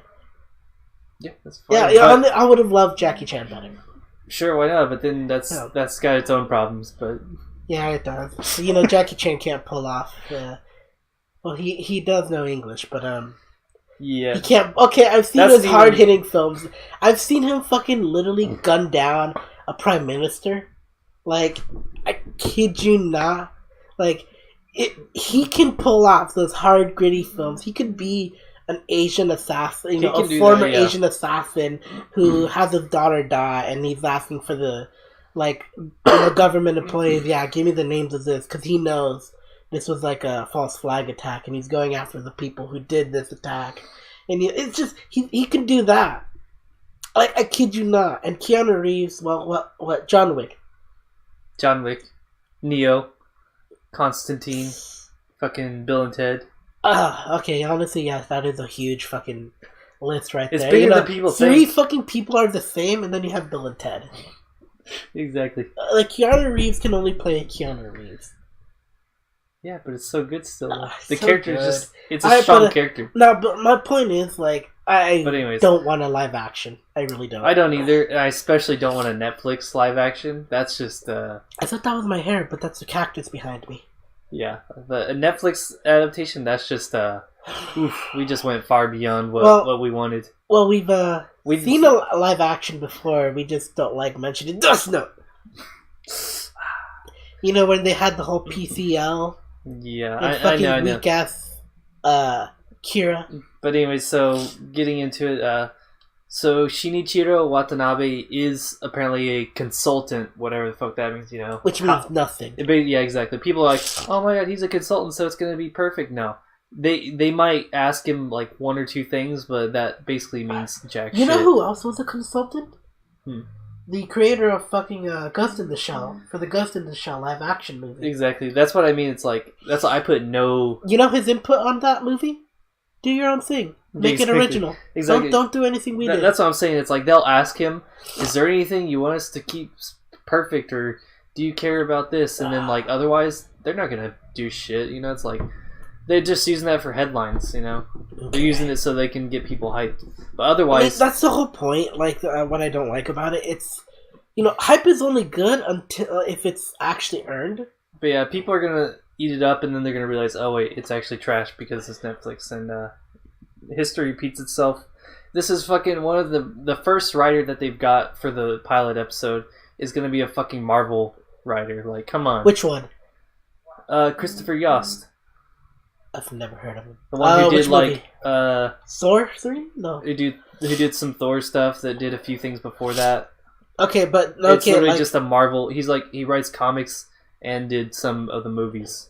He's literally just a Marvel writer. I might have to look into that, or at least just maybe give him a little credit. But director, okay, they're gonna have a bunch of writers doing different things. They haven't given a director name. They gave You said they gave 3. No, they gave executive producer names. Like 6 of them. Oh, fuck, that's 6 executive producers from 3 different studios. Like, and no actual director. No director, yeah. Well, can I just say who I don't want as a director? Actually, 2 people. Okay, I can't even remember the second one because I got mad. James Abrams. And Was it J.M. Abrams or Well, I just had a name in my head, but I lost it.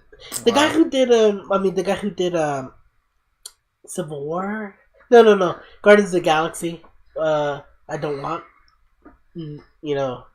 I don't want him. They should just get fucking like I don't know, Quentin Tarantino or someone off the cuff. I don't know about Quentin. I think he's overrated. Yeah, but still better than whoever else they're gonna put on there. You know they're gonna give. Okay, I'll give you that. He could probably make a fucking Cowboy Bebop. Because it could be gritty and like He's a fucking weeb. He's a weeb. He can make it kind of gritty, but also kind of weird. Like... Actually, here, if there's a director I would want, James Cameron. James Cameron, really? I kid you not, James Cameron. He knows how to make a good story. Okay, tell me a movie that isn't perfect. Of James Cameron. I'd have to look at the list. I don't have it in my head. Okay, well, the one thing I didn't really like was Avatar. Yeah. I mean, the Avatar Blue People movie. Right. That was still good. Exactly. Like, it was pretty good. It was enjoyable. It had a lot of things. Even though the only thing that I really didn't like was the story, which was literally fucking unobtainium, which is a fucking pun on basically mystical fucking material that don't exist but we need in the story. Right.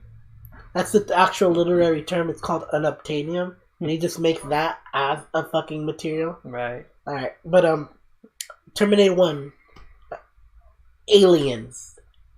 Okay, the pitch for fucking Aliens, dude. Like, he fucking goes into Warner Brothers and he's like, "Okay, guys, writes an alien, then puts an S at the end of it," and they're like, if you ever see those gifs of that guy, in the WWE, right? Then fucking put dollar signs on it. He's like, ah, and like, I kid you not, he got that movie made by just doing that. Like, and don't quote me on it. Okay, so let's get back on it. So, yeah, James Cameron. We'll talk about more Cameron. and more of this stuff in the future. Maybe when we James know Cameron. more info. Do it. Netflix, you have the money for him. And then the only other thing here I've got is Bloodstained, the Castlevania game made by Igarashi. They actually teamed up with WayForward, the people who did like Shantae and stuff like that, to help development. So I'm actually excited about that because WayForward does really good. They're probably one of like the top indie developers out there. So I know WayForward doesn't do anything in Unreal Engine, so it's like I'm probably assuming they're going to do something with either creative help or it's art. A good engine, but it's got its flaws. But yeah, they have their own engine that they do like Shantae and stuff like that. Yeah. But so most likely they'll do like art stuff, which their art stuff is fucking amazing, and they could do creative stuff, music stuff. So I'm actually excited about that. I full disclosure, I have Kickstarter backed Bloodstained. I'm still excited for it. I already played through that the secondary game they released while the main one's coming out. Mm-hmm. It was fantastic. So I'm excited for that. Mm-hmm. And otherwise, that's it. Oh, you did literally the fucking same topic I did. Or for 76. Exactly. Alright. Bring it in. This one was empty. This one isn't. Who are these lollies on screen? Okay, we gotta fucking mimic it. Alright, you're Laffy, I'm fucking Eldridge. Come on, let's go. Right. Anyways, alright, we're fucking gay. Anyways, so Azur Lane. We're talking. Our main topic is talked Azur about Lane it quite a lot. So now we're gonna get fully into it. The mobile game. I'm gonna give a little bit of a kind of a little summary right now on the current event. It's a Neptune. Alright, well, tell what kind of game is it? What is this game? It's a bullet hell ship shooter. Okay. With waifus. Yeah. All of them are waifus. Perfect. Okay, but we'll talk about the events in a bit. Okay. Okay, but so far I've got a list of. I have quite a lot of stuff, so don't worry. I'm gonna just be rapid firing them, but I'll fill in plenty because this is my territory. I've been grinding the day daily since day one. All right, so one. I've got a huge bullet point. Just a few. One. Fire them all. How did you find out about Azur Lane? So honestly, I was just browsing Twitter one day, and I saw something. I can't remember who even retweeted it, or I saw a like from somebody, and it was like, "Oh, Azur Lane just entered open beta." I was like, "Huh." I was like, "I've actually heard of Azur Lane before, like, because it's been around in China and Japan for like over a year up to this point before it's released here. I was like, okay, well, I'll check it out and see, what it's all about and everything. And I just went straight in, went to the first realm, which is Avora, and just been playing on there since. Wait, Avora's the one with the chapters, right? Avora? It was whatever the first server was. The beta server. Not the closed beta server, but the open beta server. Oh, okay. I know there's more servers now, but yeah, it was the only server that was available on during beta, which I started in. But yeah, I recognized the name. I was like, yeah, sure, I'll give it a try. And that's how I got into it. I mean, I got into it because some faggot here fucking showed me it off, and always talking about it because there's always good stuff to talk about. I got interested in it, and then Asanagi got involved. There's kind of like, did you read those with the English translations? I did not know it was an Asanagi. Even the translated one, I kept thinking it was Kantai Collection. He did one for Kantai, one for Fate Go, and for he did a few for each game. I remember one. He's like fucking like, and then Grand Blue. I just remember one. I can't remember which girl it is, but it's like fucking beating her ass, saying, I spent I spent $20 fucking trying to roll you, bitch. Some shit like that is ridiculous. It's the most fucked up things. Like fucking. I mean, what was her name? I just can't remember. I bet if we pull it up, we could find her. But anyways, it doesn't matter. Right. We did. I think we did pull her up once. Let me show her up once on the podcast. I don't remember which ones the Asanagi drew. We'll have to show them eventually. I can recognize it by sight, at least. I know I have her, that's for sure. Right. Now, 2. What are the features you like about Azur Lane? Okay, so there's a few things I like about it. So, there's a lot of big-name voice actresses in this game, like... I'm talking like Ria Kugamiya, like... I do remember you mentioning Ria Kugamiya. Like, I mean, it has like almost every big voice actress in the industry, and like there's quite a lot. So I mean, you have a ton of different girls, like an insane variety of girls. Can I put the brightness down on that? Maybe. Yeah, you see a little bit. It's pretty tiny though. It's pretty tiny, but that's the Neptune event. But anyway, so there's constant updates, and that's basically because all of the updates have already been created for the Japanese and Chinese market, and they're essentially just translating them and just rolling them out onto the NA servers. So I mean, there's constant updates. Oh man, constant. Yeah, I mean, basically, so there's like almost always something to work towards. Essentially, like you get like little tidbits of. Again, this is naval warfare and all this stuff, and all the girls are based on real ships. Yeah, actual real ships from history or currently right now. And like they actually did a pretty good job keeping decent continuity. Where if there was like a flagship for a specific what's it called fleet at the time, like the what's it called HMS, was that HMS, is that the British one? That's the British, I think, yeah. You have Queen Elizabeth, the Queen Elizabeth being, the flagship for the HMS fleet. Yeah, and she is, she is the flagship, and she even has, abilities that, mimic that. And there's events and there's like dialogue that even, mimics history and stuff like that, and there's all this stuff that, kind of ties into the actual history of a lot of the ships and stuff. So there's a lot of really cool things about that. So do you have anything you want to mention extra that you like about it besides that I mentioned? I can marry them. You can marry your girls? Anyone who you just, you really want, you really like, your waifus? Eldridge. I would definitely marry Eldridge because she's pretty good. But, I do have a video where I actually married Z23. Damn. Yeah, like legit. I just sent you the video on it a while back. And her secretary mission comes out. Yeah,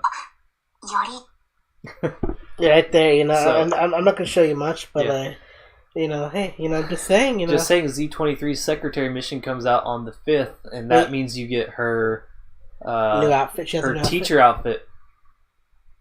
When? The 5th. This month? Yeah, this 5th. This month? Right after the Neptunia event ends. Oh. Exactly. And this is the one I'm talking about. You know, there's always these Bro. like events that go on. You get free outfits for a lot of girls. I literally have to fucking take a break from Destiny just for that. Oh. You gotta be farming. Should I? I don't fucking know. I have to farm 2 games. Fuck you. I like, while I play Destiny, I like play Azur Lane, and like I'm just like, I died. Okay, hold on. I got like 10 seconds to like fucking do my things, get them to the next position to the ship, or do my commissions, all this shit. Like, I kid you not, it's just like, I have it on and I have it constantly charged because it drains your battery. I know how you feel. It's like... It's fucking great. Especially next week, I'm going to be farming Azur Lane. I'm going to be playing Smash Ultimate, and I'm going to be playing Path of Exile. Like, I'm going to be dead, dude. I bet you will be. So anyways, Alright, no. What else? Here's the thing. Features you dislike. So I do actually have a couple. So the PvP is honestly not competitive at all. No. Like, the PvP system is pretty broken. The reason that is because you get more points based on how far of a difference your rank is to somebody. Mm-hmm. So if you're at rank 2000 and someone's at rank 1999, you'll get the lowest amount of points possible. But if they're at like rank 1500 when you fight them, you get more points.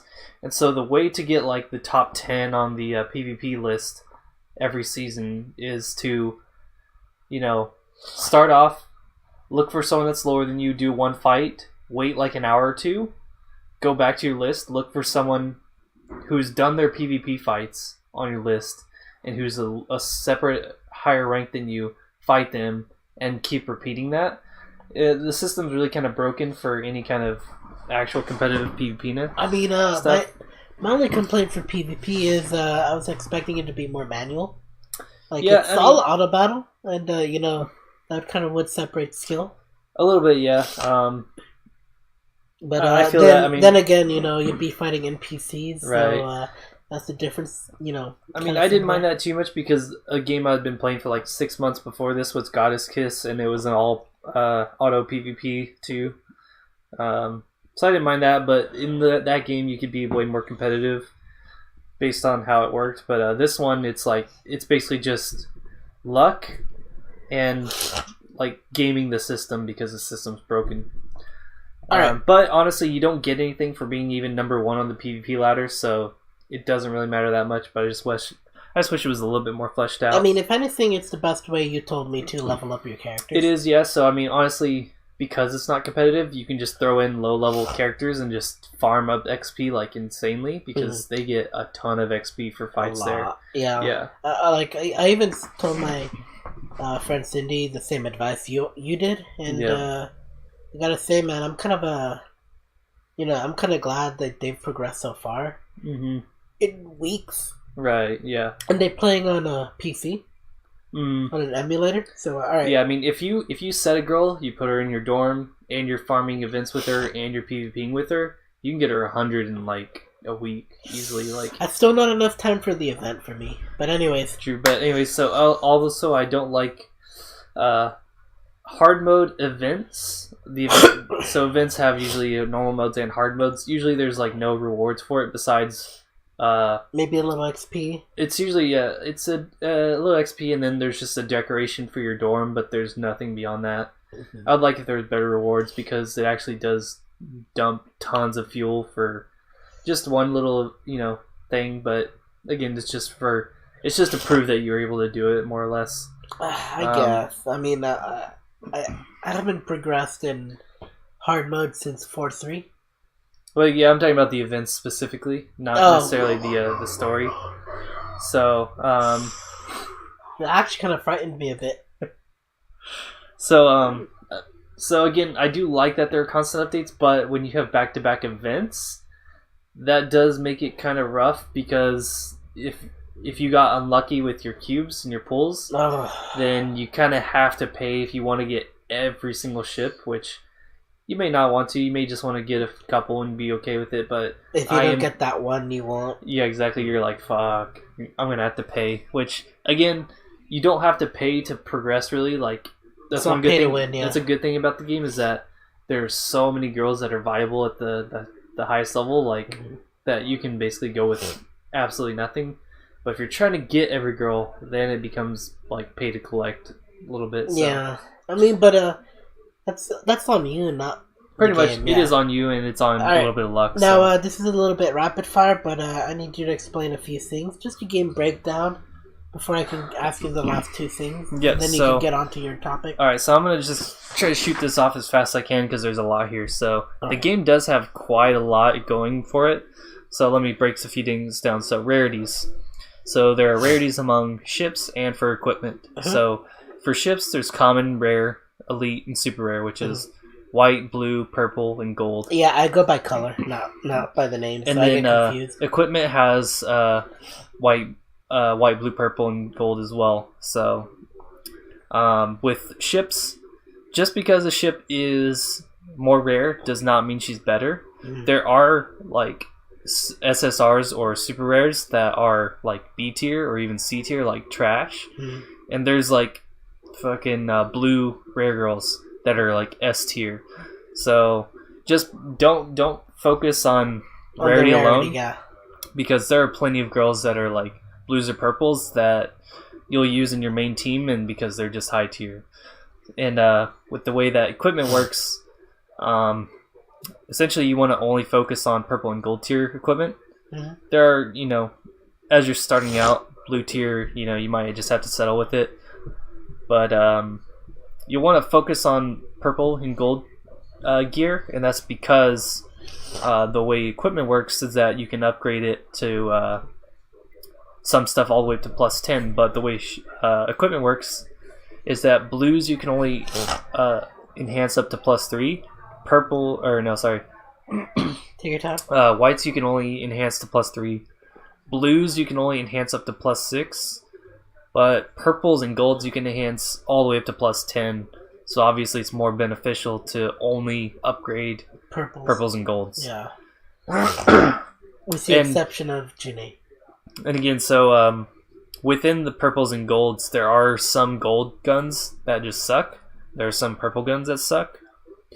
So it's honestly, again, it's one of those things where you don't want to just blindly upgrade stuff unless you know it's good. There's honestly tons of wikis. There's like the Reddit. There's tons of like picture guides just saying like these weapons are good, these ones suck. So it's easy to just find a picture and say, okay, I actually have this gun. This is like literally a top tier gun. It's worth upgrading. And so that's just how rarities work. Again, so in general, rarities don't mean anything's better, because the best battle cruiser gun in the game is a purple gun. It's not a gold. So you can't just take everything at face value with that. So if you are planning on getting into the game, look into what's good and what's not for when you get a few purples and golds. So there's currencies. There's 6 main ones, or 5 main ones. Sorry. There's oil. Oil is used for actually missions, doing your battles and a few commissions and stuff like that. You'll get that over time from your your little oil tank thing, or you can pay gems, which is the real money thing to it. Gold you also get from just over time, get from doing missions, commissions. Gems are the essentially real money. It's okay, baby. Baby, what? So gems, that's the real money currency essentially.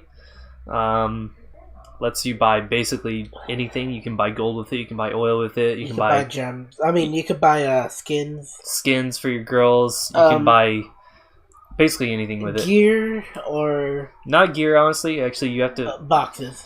Yeah, you can buy boxes with it. Sometimes. There's a few things I can't remember. Basically, the biggest thing to use gems on is more oil if you really need it, or just for skins for your girls. Yeah. Or also rings to marry your girls. That should be the 6 currency rings. Yeah. So anyways, you got dorm coins. So your dorm is like a little place where your girls hang out and they get to level passively while you're doing nothing, essentially. And you could make your dorm look unique. You can decorate it and everything. The dorm coins you really only get from dailies and from commissions. Again, it's just so you can buy decorations. And you get a slight XP bonus the more decorations you have. Not terribly important. Then cubes, the big thing. That's the gacha currency, essentially. Yeah. So whenever you want to, loot box, whenever you want to gacha, you have to use cubes and gold. And cubes come from dailies. They come from commissions. You can buy them with, real Gems, money yeah. if you really want. Which I'm guilty of once. Fuck you, Vert. Happens. Yeah. Fuck. Anyways. So we get past here. So still more to go. Lots more to go. Here. Yeah. This is still currency, right? This is the last one. No. So we got commissions. So commissions are. No, you missed one currency. The battle one. The battle? PvP one. Oh, right. So there's Actually, we missed another one. That is the retirement one. True. Okay, so there's two more. Yeah, there's merit for PvP. Again, so PvP does have its benefit, which is basically just only worth it to win battles, not to really go for rank. Yeah. Because you get more merit whenever you win. With merit, you can trade in for 2 girls, Eldridge or South Dakota, which are both really good if you don't already have them. Otherwise, you can buy. Sometimes there's cubes on the merit market. Sometimes there's gold boxes on the merit market. So it's worth using it on that once you have a good amount. And then, yes, the retirement money. So after you retire blue girls, purple girls, gold girls, you can get medals of honor, which lets you trade in for other girls or for items which refresh every single day. Otherwise, there's a in SSR, a super rare girl that's on the shop every 2 weeks. Yeah. Cycles out. Sometimes it's good, sometimes it's bad. I'm just saying, Aurora, the server that started, still has not had Enterprise on there, and I still do not have Enterprise. Who is the top tier? I gotcha'd her. Yeah. 3 times. Okay, I'll just say every single server has had her on the metal shop, except the very first server, Aurora. It's disheartening. So, anyways, let's get into commissions. Yeah. Commissions are missions that you run with, passive girls while you're basically not doing anything. They've taken you for anywhere from an hour to 10 hours. Or if you're lucky, 30 minutes. True, they do have. They actually have some 20-minute ones. So I've never seen a 20-minute one. They have 20-minute ones all the way up to 10-hour ones. But basically, you should be running these at all times. Yeah. With girls that you're just not using. Meet the basic requirement for one of them, I believe. Yeah, you basically, if it says, oh, you need a level 30 girl, that means you can use level 1s. Or you need 3 battleships. Yeah, it'll only let you use those, but yeah, essentially you just dump in your lowest girls that you're not using, plus whatever you need to fill requirements. That's the best way to get items like books, like cubes, extra dorm coins, extra oil, money, everything basically. Like, yeah, I mean, sometimes if you're lucky, you'll get gems. Like, very occasionally. Yeah. Very, definitely very you get them in the urgent, like somewhere around after 8 o'clock. I'm not even sure anymore. Yeah, about 8 p.m. PST at least. There's a bunch of urgent missions that pop up that let you like have a bunch of 8-hour missions for getting extra oil and stuff like that you can run before you go to bed. But which I do. It may be different on your time zone. It might be 11 p.m. EST. Yeah, I'm not sure how that works, but well, hey, if I'm not staying up any later. True. So a few other things, we have like a few items like ship parts. So ship parts you get from just doing missions and also from commissions. Yeah. There's white, blue, purple. And so white parts let you upgrade equipment up to +3. Blue parts let you upgrade to +6. And purple lets you upgrade to +10. Now the purple ones are going to be extremely rare. Yeah. Even like if you're me, like farming level like chapter 8, 9 every single day all the time. Upgrading gear past +6 is extremely expensive. Like extremely. So I wouldn't worry about doing +10 on anything unless it's like your main team, your extreme main team, and it's like literally this is the best weapon that you can get, and there's no upgrade period. Otherwise, you can do +6 if it's like maybe like second or third best in slot. But I would only do +10 if it's like literally the best thing that you could possibly get for that character, essentially. I mean, I've been hoarding a bunch of my purples, and I'm still low on a lot. I mean, unless you have like 1,000 plus of each, then you have nothing. Yeah. That's basically just how it works. And I mean, I bet you have a lot. Yeah, I mean, I've used a ton. I do have quite a lot of plus like 8 to 10 equipment, but just like it's still rough. I mean, you started the game longer than I have. Oh yeah. All right. It's rough out there. So let me get into 3 more things left to really just dig into here. Retrofits. So retrofits are something that lets you take a girl and upgrade her to essentially a different girl. So they give them different base stats, sometimes different abilities, and a new skin, usually. A new skin, always a new skin, and very occasionally with specific girls it actually changes their ship type, such as like Yamashiro and Fuso. They become, or they go from battleships to carriers, or sorry, the other way around, carriers to battleships. Okay. Wait, is it? What? It's one of those. It doesn't happen too often, but regardless, one thing about retrofits is that you basically should not bother with them at all until you're very, very wealthy. Like, I'm talking like very wealthy, because they are expensive. Yeah, and, I'm talking insanely expensive. And like the rarity subject, there is commons and all that stuff. So they're basically white, blue, purple, gold. Yep. Yeah, and I need a lot of gold. Blue ship parts. Gold ship parts. So there's you have to use retrofit parts, which are another currency in a way, which that you can only get from either missions or from hard mode, or from just some commissions. Yeah, and they're extremely rare to get. And I think some dailies. Some dailies, but they give basically the blue ones, the least rare ones. Again, so like I say, they're extremely hard to do because even like the common girls to retrofit cost about like 20,000 gold plus a ton of parts. I mean, I retrofitted Z23 and she's a purple girl. But I mean the ship girls go like all the way up to about like 50,000 gold to retrofit. Yeah. Plus like roughly like 6 to 8 gold parts. Which gold parts, again, they're hard to get. Yeah, they are, and I still need 5, just so I can fully retrofit Z23. Yeah. Yeah. And so I would say only do it once you're like stacked, like you were banking, like you're max gold, and you know it's worth it, because most of the retrofits aren't even worth it. There's like right now there's about 3 that are actually worth it as far as like ship. Laffy? Yeah, Laffy's good, Ayanami's good, and what do you think about Z23? She's okay, but she's honestly a low tier. You're telling me she's trash? Like basically the best one that's probably in the game. Actually, not even in A, but she's gonna come at some point. Is San Diego, and wait, not San Diego. San Diego.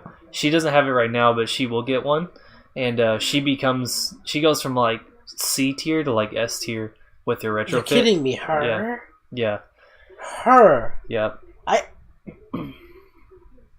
hate her. But she's again, so cocky. Okay, exactly. all right, fine. But yeah, I'll hear you out. It's one of those things. It's like where there's only a few ships that are honestly worth retrofitting for their usage, because most of them just kind of suck. Yeah. Period. I mean, like Shoho's alright, Ranger can be alright. Like, there's a few that are like okay, but it's like they're better things. So I would honestly only do them to either because you like their outfit, you want to waifu them, or because you know that they're S tier and like you need to get them. Otherwise, don't bother. All right. Building. So building is the gacha. The gacha. So again, you need cubes and you need gold to do this. Mm-hmm. Always check either the wiki or check the collection on the archives to see which girls you actually want, because certain girls, there's 3 different base buildings that you can do. There's special, heavy, and light, and there's different ship girls in each section. So if you're looking for specific girls, you'll want to know which girl's in which category before you use it, or before you do the gacha there. And then there's also, during events, there's a limited build option where you can get some of the extra girls plus the ones that are only there during that time. So before you do building, if you're looking for specific girls, you're saying, oh, I want Enterprise because she's broken as hell. Well, guess what? Go look on the wiki or go to your collection, go to your archive, find Enterprise, and it'll tell you actually exactly which build selection you need to use for it. Which, with her, it's special. So yeah. And last but not least, I kind of mentioned this already a little bit. Enhancements. So enhancements is for both your girls and for weapons. So with it uses a unique currency, which are ships. Yeah. So basically, what you do with duplicates that you get from building or from farming, you feed them to your other girls. So basically, you want to feed extra goals to your main lineup until their stats are maxed. So you get better gains when you actually match ships. So for example, if you feed carriers to a carrier, if you feed battleships to a battleship, you'll get 2 times the experience, which is okay up to a certain point because obviously you'll max out eventually anyways. Yeah. It doesn't matter really, right? As long as you feed them. As long as you feed them, yeah. And then equipment, again, I've said white's max out at +3, blue's max out at +6, purples and gold at +10, and those use ship parts and gold to upgrade, and that's all it is for enhancements. Alright, that was not fast at all. No, yeah, it took a while, but thank you for explaining these things. Now I can ask you these 2 things. Alright. This is the fun part. Hit me. Anyway, I didn't hit you too hard, did I? No. Did I? No, I'll try harder next time. Anyways, all right, strats for newcomers. All right, I wrote a couple things down here. So get enough girls. So honestly, I said once you start the game, do a bunch of gacha. Just throw your money, throw your extra cubes that you get because you get a ton when you start the game. Unless you have to. No, you get a ton of cubes and gold when you start the game, just for starting and all this stuff. Just throw it at the gacha until you get enough girls to essentially make 2 teams. And make 2 full teams ASAP, so that's 12 ships. And what I would say is work on getting them like level 80 plus as soon as possible. Levels are stronger than anything else in the game. If you out-level your opponent, you have insane bonuses against them. You take less damage and you do more damage. Don't bother min-maxing limit breaks, basically. You see a lot of people talking about, it takes more oil after you limit break. It really doesn't matter too much unless you're playing, 6 to 8 hours a day minimum. So if you get a duplicate of a ship and you don't have your limit broken immediately, just throw that ship onto her to limit breaker. Now, I didn't mention limit breaks, but there are certain things about limit breaks. So limit breaks are essentially upgrading the maximum level of your ship and its stats, which are you'll see on each ship is stars. So to do your first limit break, you need them level 10. Yeah. To do your second, you need them level 30. To do your third limit break, you need them level 70. And basically, you can either use a duplicate ship, or you can use Bulins or Purins, whatever. And those essentially act as duplicates to let you limit break. But anyways, I would limit break your girls as fast as possible because it makes them way stronger and lets you progress through the story way faster. Again, don't upgrade your equipment past +3 until you know what you have and what you're looking at. Even then, I wouldn't even bother if you have purples and golds. I wouldn't even bother past 6 until you know it's top tier. Something to do. So, beginning of the day, you just woke up. Check your event missions if there's an event going on. Then do all of your dailies. Yeah. Just go through them go through the dock, go through the dorm, go through the academy, build a ship. Somebody was talking shit about their dorm, and I'm mad at them. Damn. They have the Neprum. Actually, I'm not gonna buy it. I'm saving for the whatever Christmas is coming along. Oh. I know there's gonna be a nice Christmas one, so I'm saving up for it. So yeah, do all of your dailies, because if you do your dailies every single day and then do your weeklies, like that's the best way to get, you know, more currency, more stuff. Yeah. So farm chapter 3, mission 4 if you need a solid backline, which are the 2 fox girls. If you really need them. If you gotcha'd like 2 or 3 really good girls, then I wouldn't even bother with it until like way later. You mean the fox mines, right? Yeah, the fox mines. I only got one every day. I only got one of them, and it's the one I wanted. Yeah, but they're only good together, so sucks for you. But if you got like 2 or 3 other good girls, you got like Enterprise, you got like Hood, and maybe like, I don't know, you got War Spider, you got Rodney. Like, don't bother until way later. Do your hard modes every single day, because you're gonna want those retrofit parts for later. Always be doing commissions. Always. Never let your commissions just sit. Yeah, no, don't. If you've got like 3,000 plus oil before you go to bed, do the 10-hour one. You'll get your oil back. Basically, for sure. Yeah. And you'll get a bunch of levels on your girls. Once you're around like chapter 6 to 7 at that point, I would look up like, that's when I would start looking up higher tier girls and where to farm them. Like, say, you know, go, okay, I need a better backline. Where do I find front line? Yeah, or a better front line. Like, where can I find specific girls? Like, who are the top tiers? Like, you can be like, okay, Rodney's a top tier backline. Nelson's a top tier backline. Where do I find them? Go farm them. Okay, Phoenix is a top tier front line. Leander's a top tier front line. Where do I find them? Farm them. But I wouldn't even bother with that until you're like chapter 6, 7. And then you can start leveling them as you go. As far as your dorm goes, use your coins to upgrade your dorm size first. And then everything else.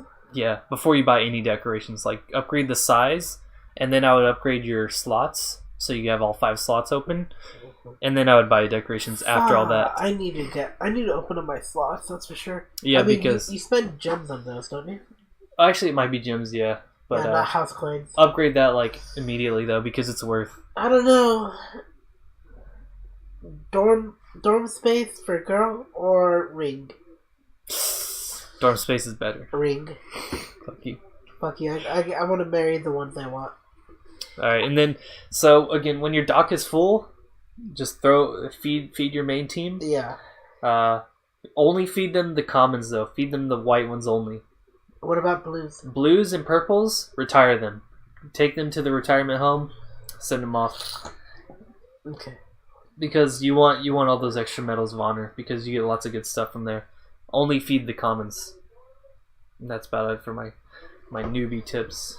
Alright, now... If you have any more questions, ask. Yeah, please, anytime. and yeah, we'll probably maybe do a part 2 if there's new updates, which is coming out soon. Yeah. I think you told me there's going to be goodies coming out. December 5th, the Neptunia. So, okay, they do lots of collabs and stuff like that. They do events. Right now, Hyper Dimension Neptunia is the big shit. Yeah. And it took forever to get Vert. I'm missing... Fuck you. Missing one girl. Fuck you. She's not even important. I don't even really need her. They all suck. But, I just want them. I know, me too. I just want them. They don't even count towards your main collection. But I still want them. Yeah. Okay, but I mean, it took forever to get Vert. I was like, I don't care if I get white heart, black heart, purple heart. I don't care. I just want Vert.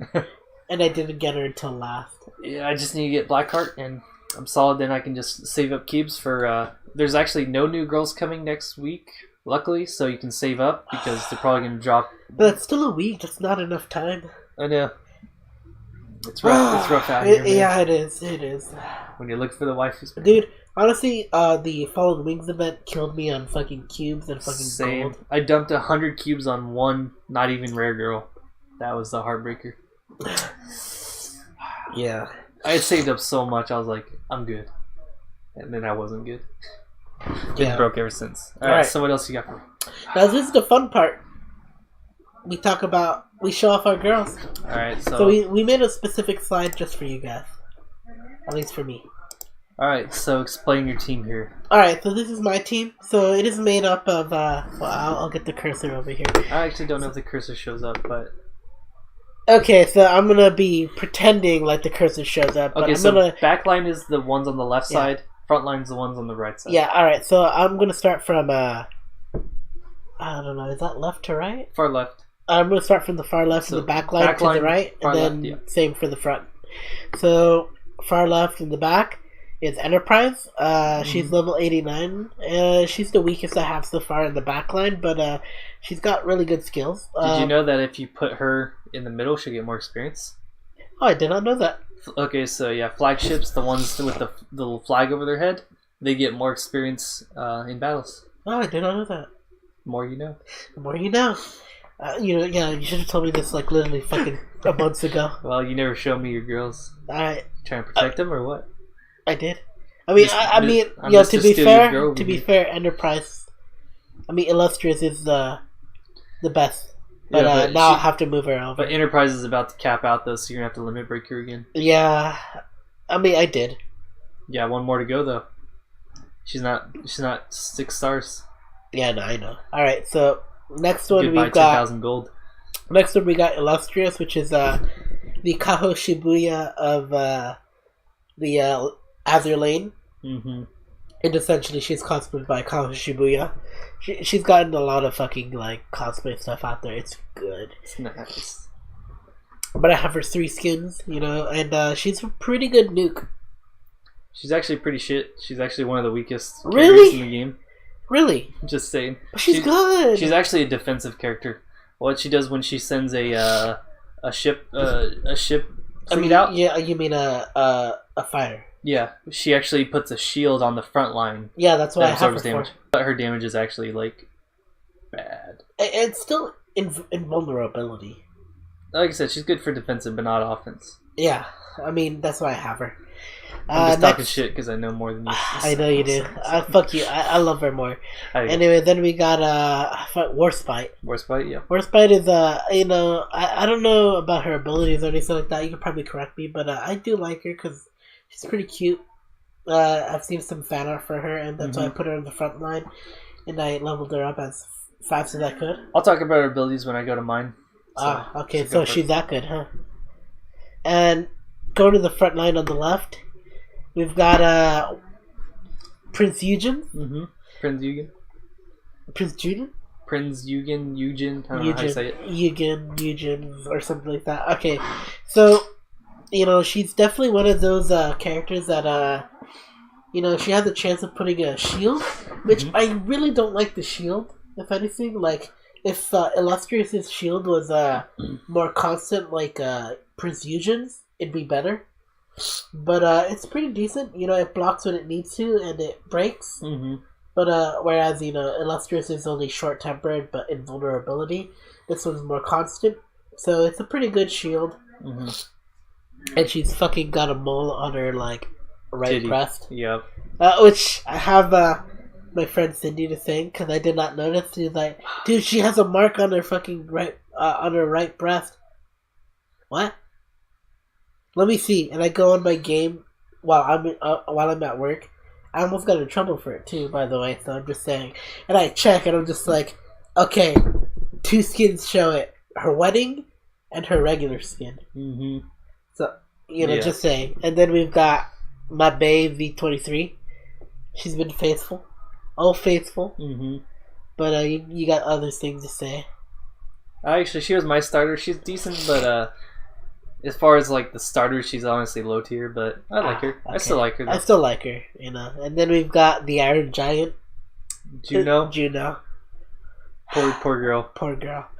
But she's got a special ability that I will pass over to Sean. Well, now you got your second fleet here. Oh, alright. I mean, this is not that important, but I've got Kaga. Right here. Oh, whoops. Actually, I should start here. She's the weakest right now. On the left side, back left side. Back left side, we've got California? No. That's No. North Washington. Carolina? Washington. That's Washington. Oh yeah, it is Washington. Huh? And she's from the Fallen Wings event, and she's only in the second fleet because I needed someone to I needed to level up for the EX on the event for. She's actually like S tier if you put her with South Dakota from the PvP. I don't have her. From PvP, you get her from PvP. The dark girl from PvP. Oh, I have her. Yeah, exactly. You put them I together. have her skin too. If you put them together, they're like S tier. All right, I'll think about. I'll think about it. I'll do that. But then we've got Hood. Ooh, you know, honestly, good. Yeah, she's good. Like I got lucky with her because of merit. Mm-hmm. Like, is it merit? Probably retired. Or yeah, the retirement Medal of Honors. Medal of Honors. You know, I got her from Medal of Honors. Like, she got cycled through to my server, and I ended up getting her literally on the spot.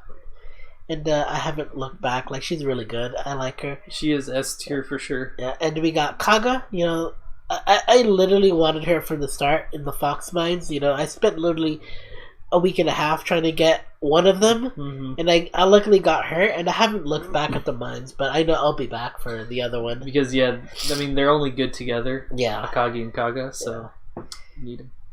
Yeah, and then this one is Noir from the Neptunia event in the front line on the left.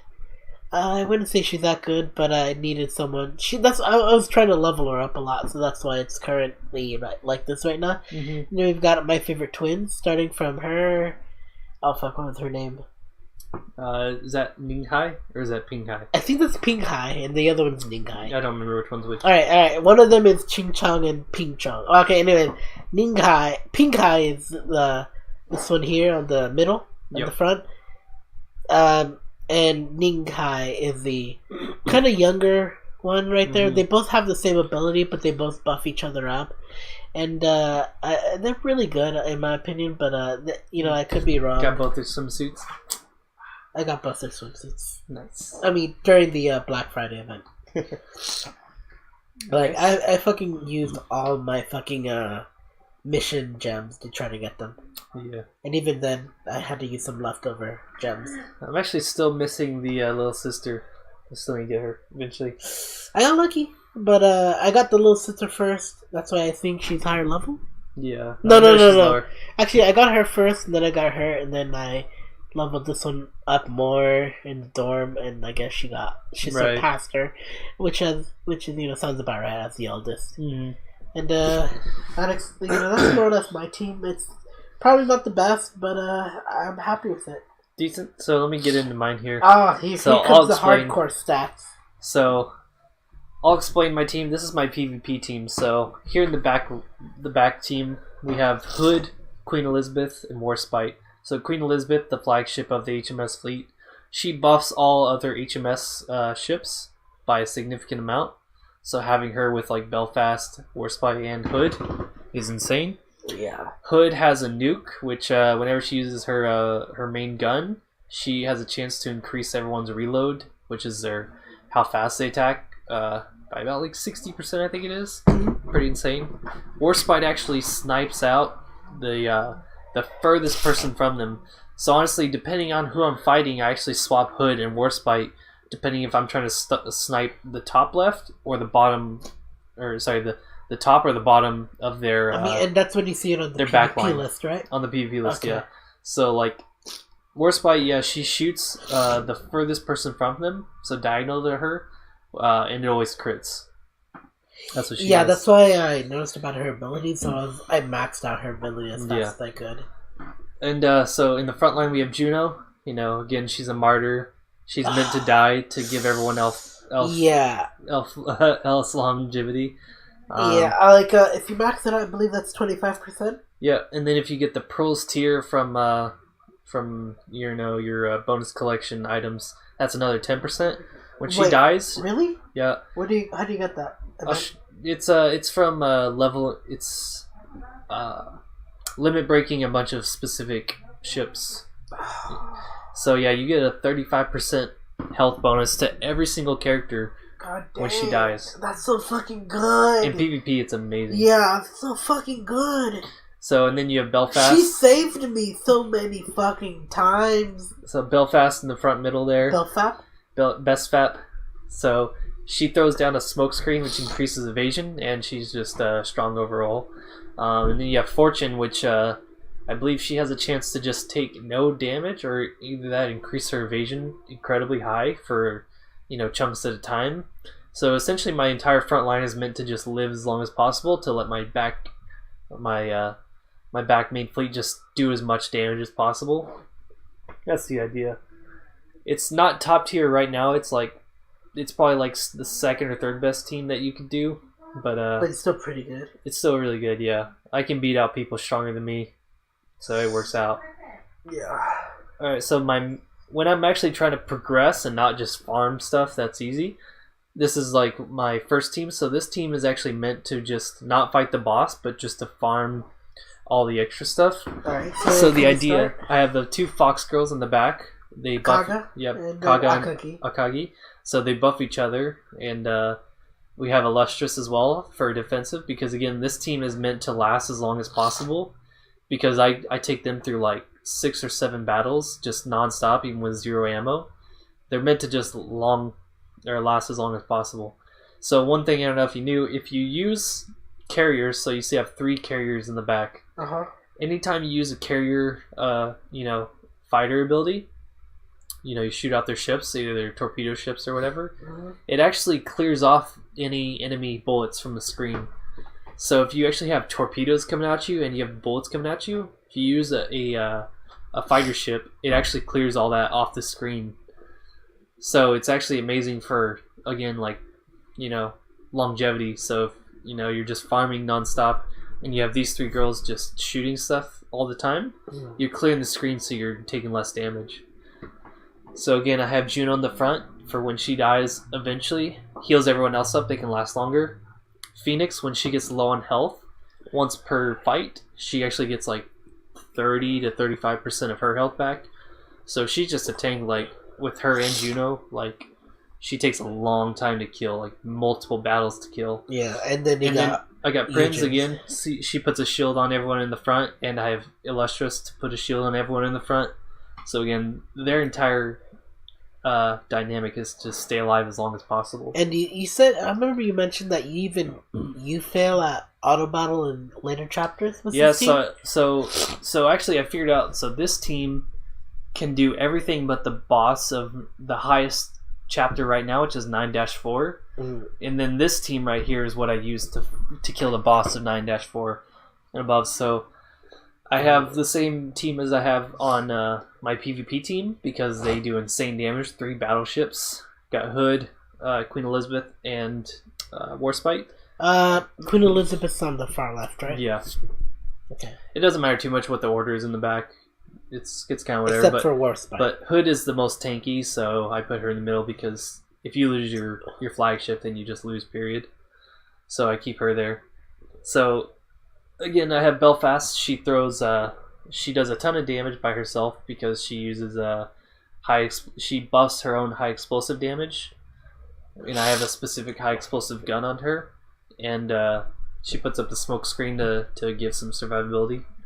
So Helena with the blue hair over there, she actually every 20 seconds has a chance to make all the enemies take, I think, 40% more damage.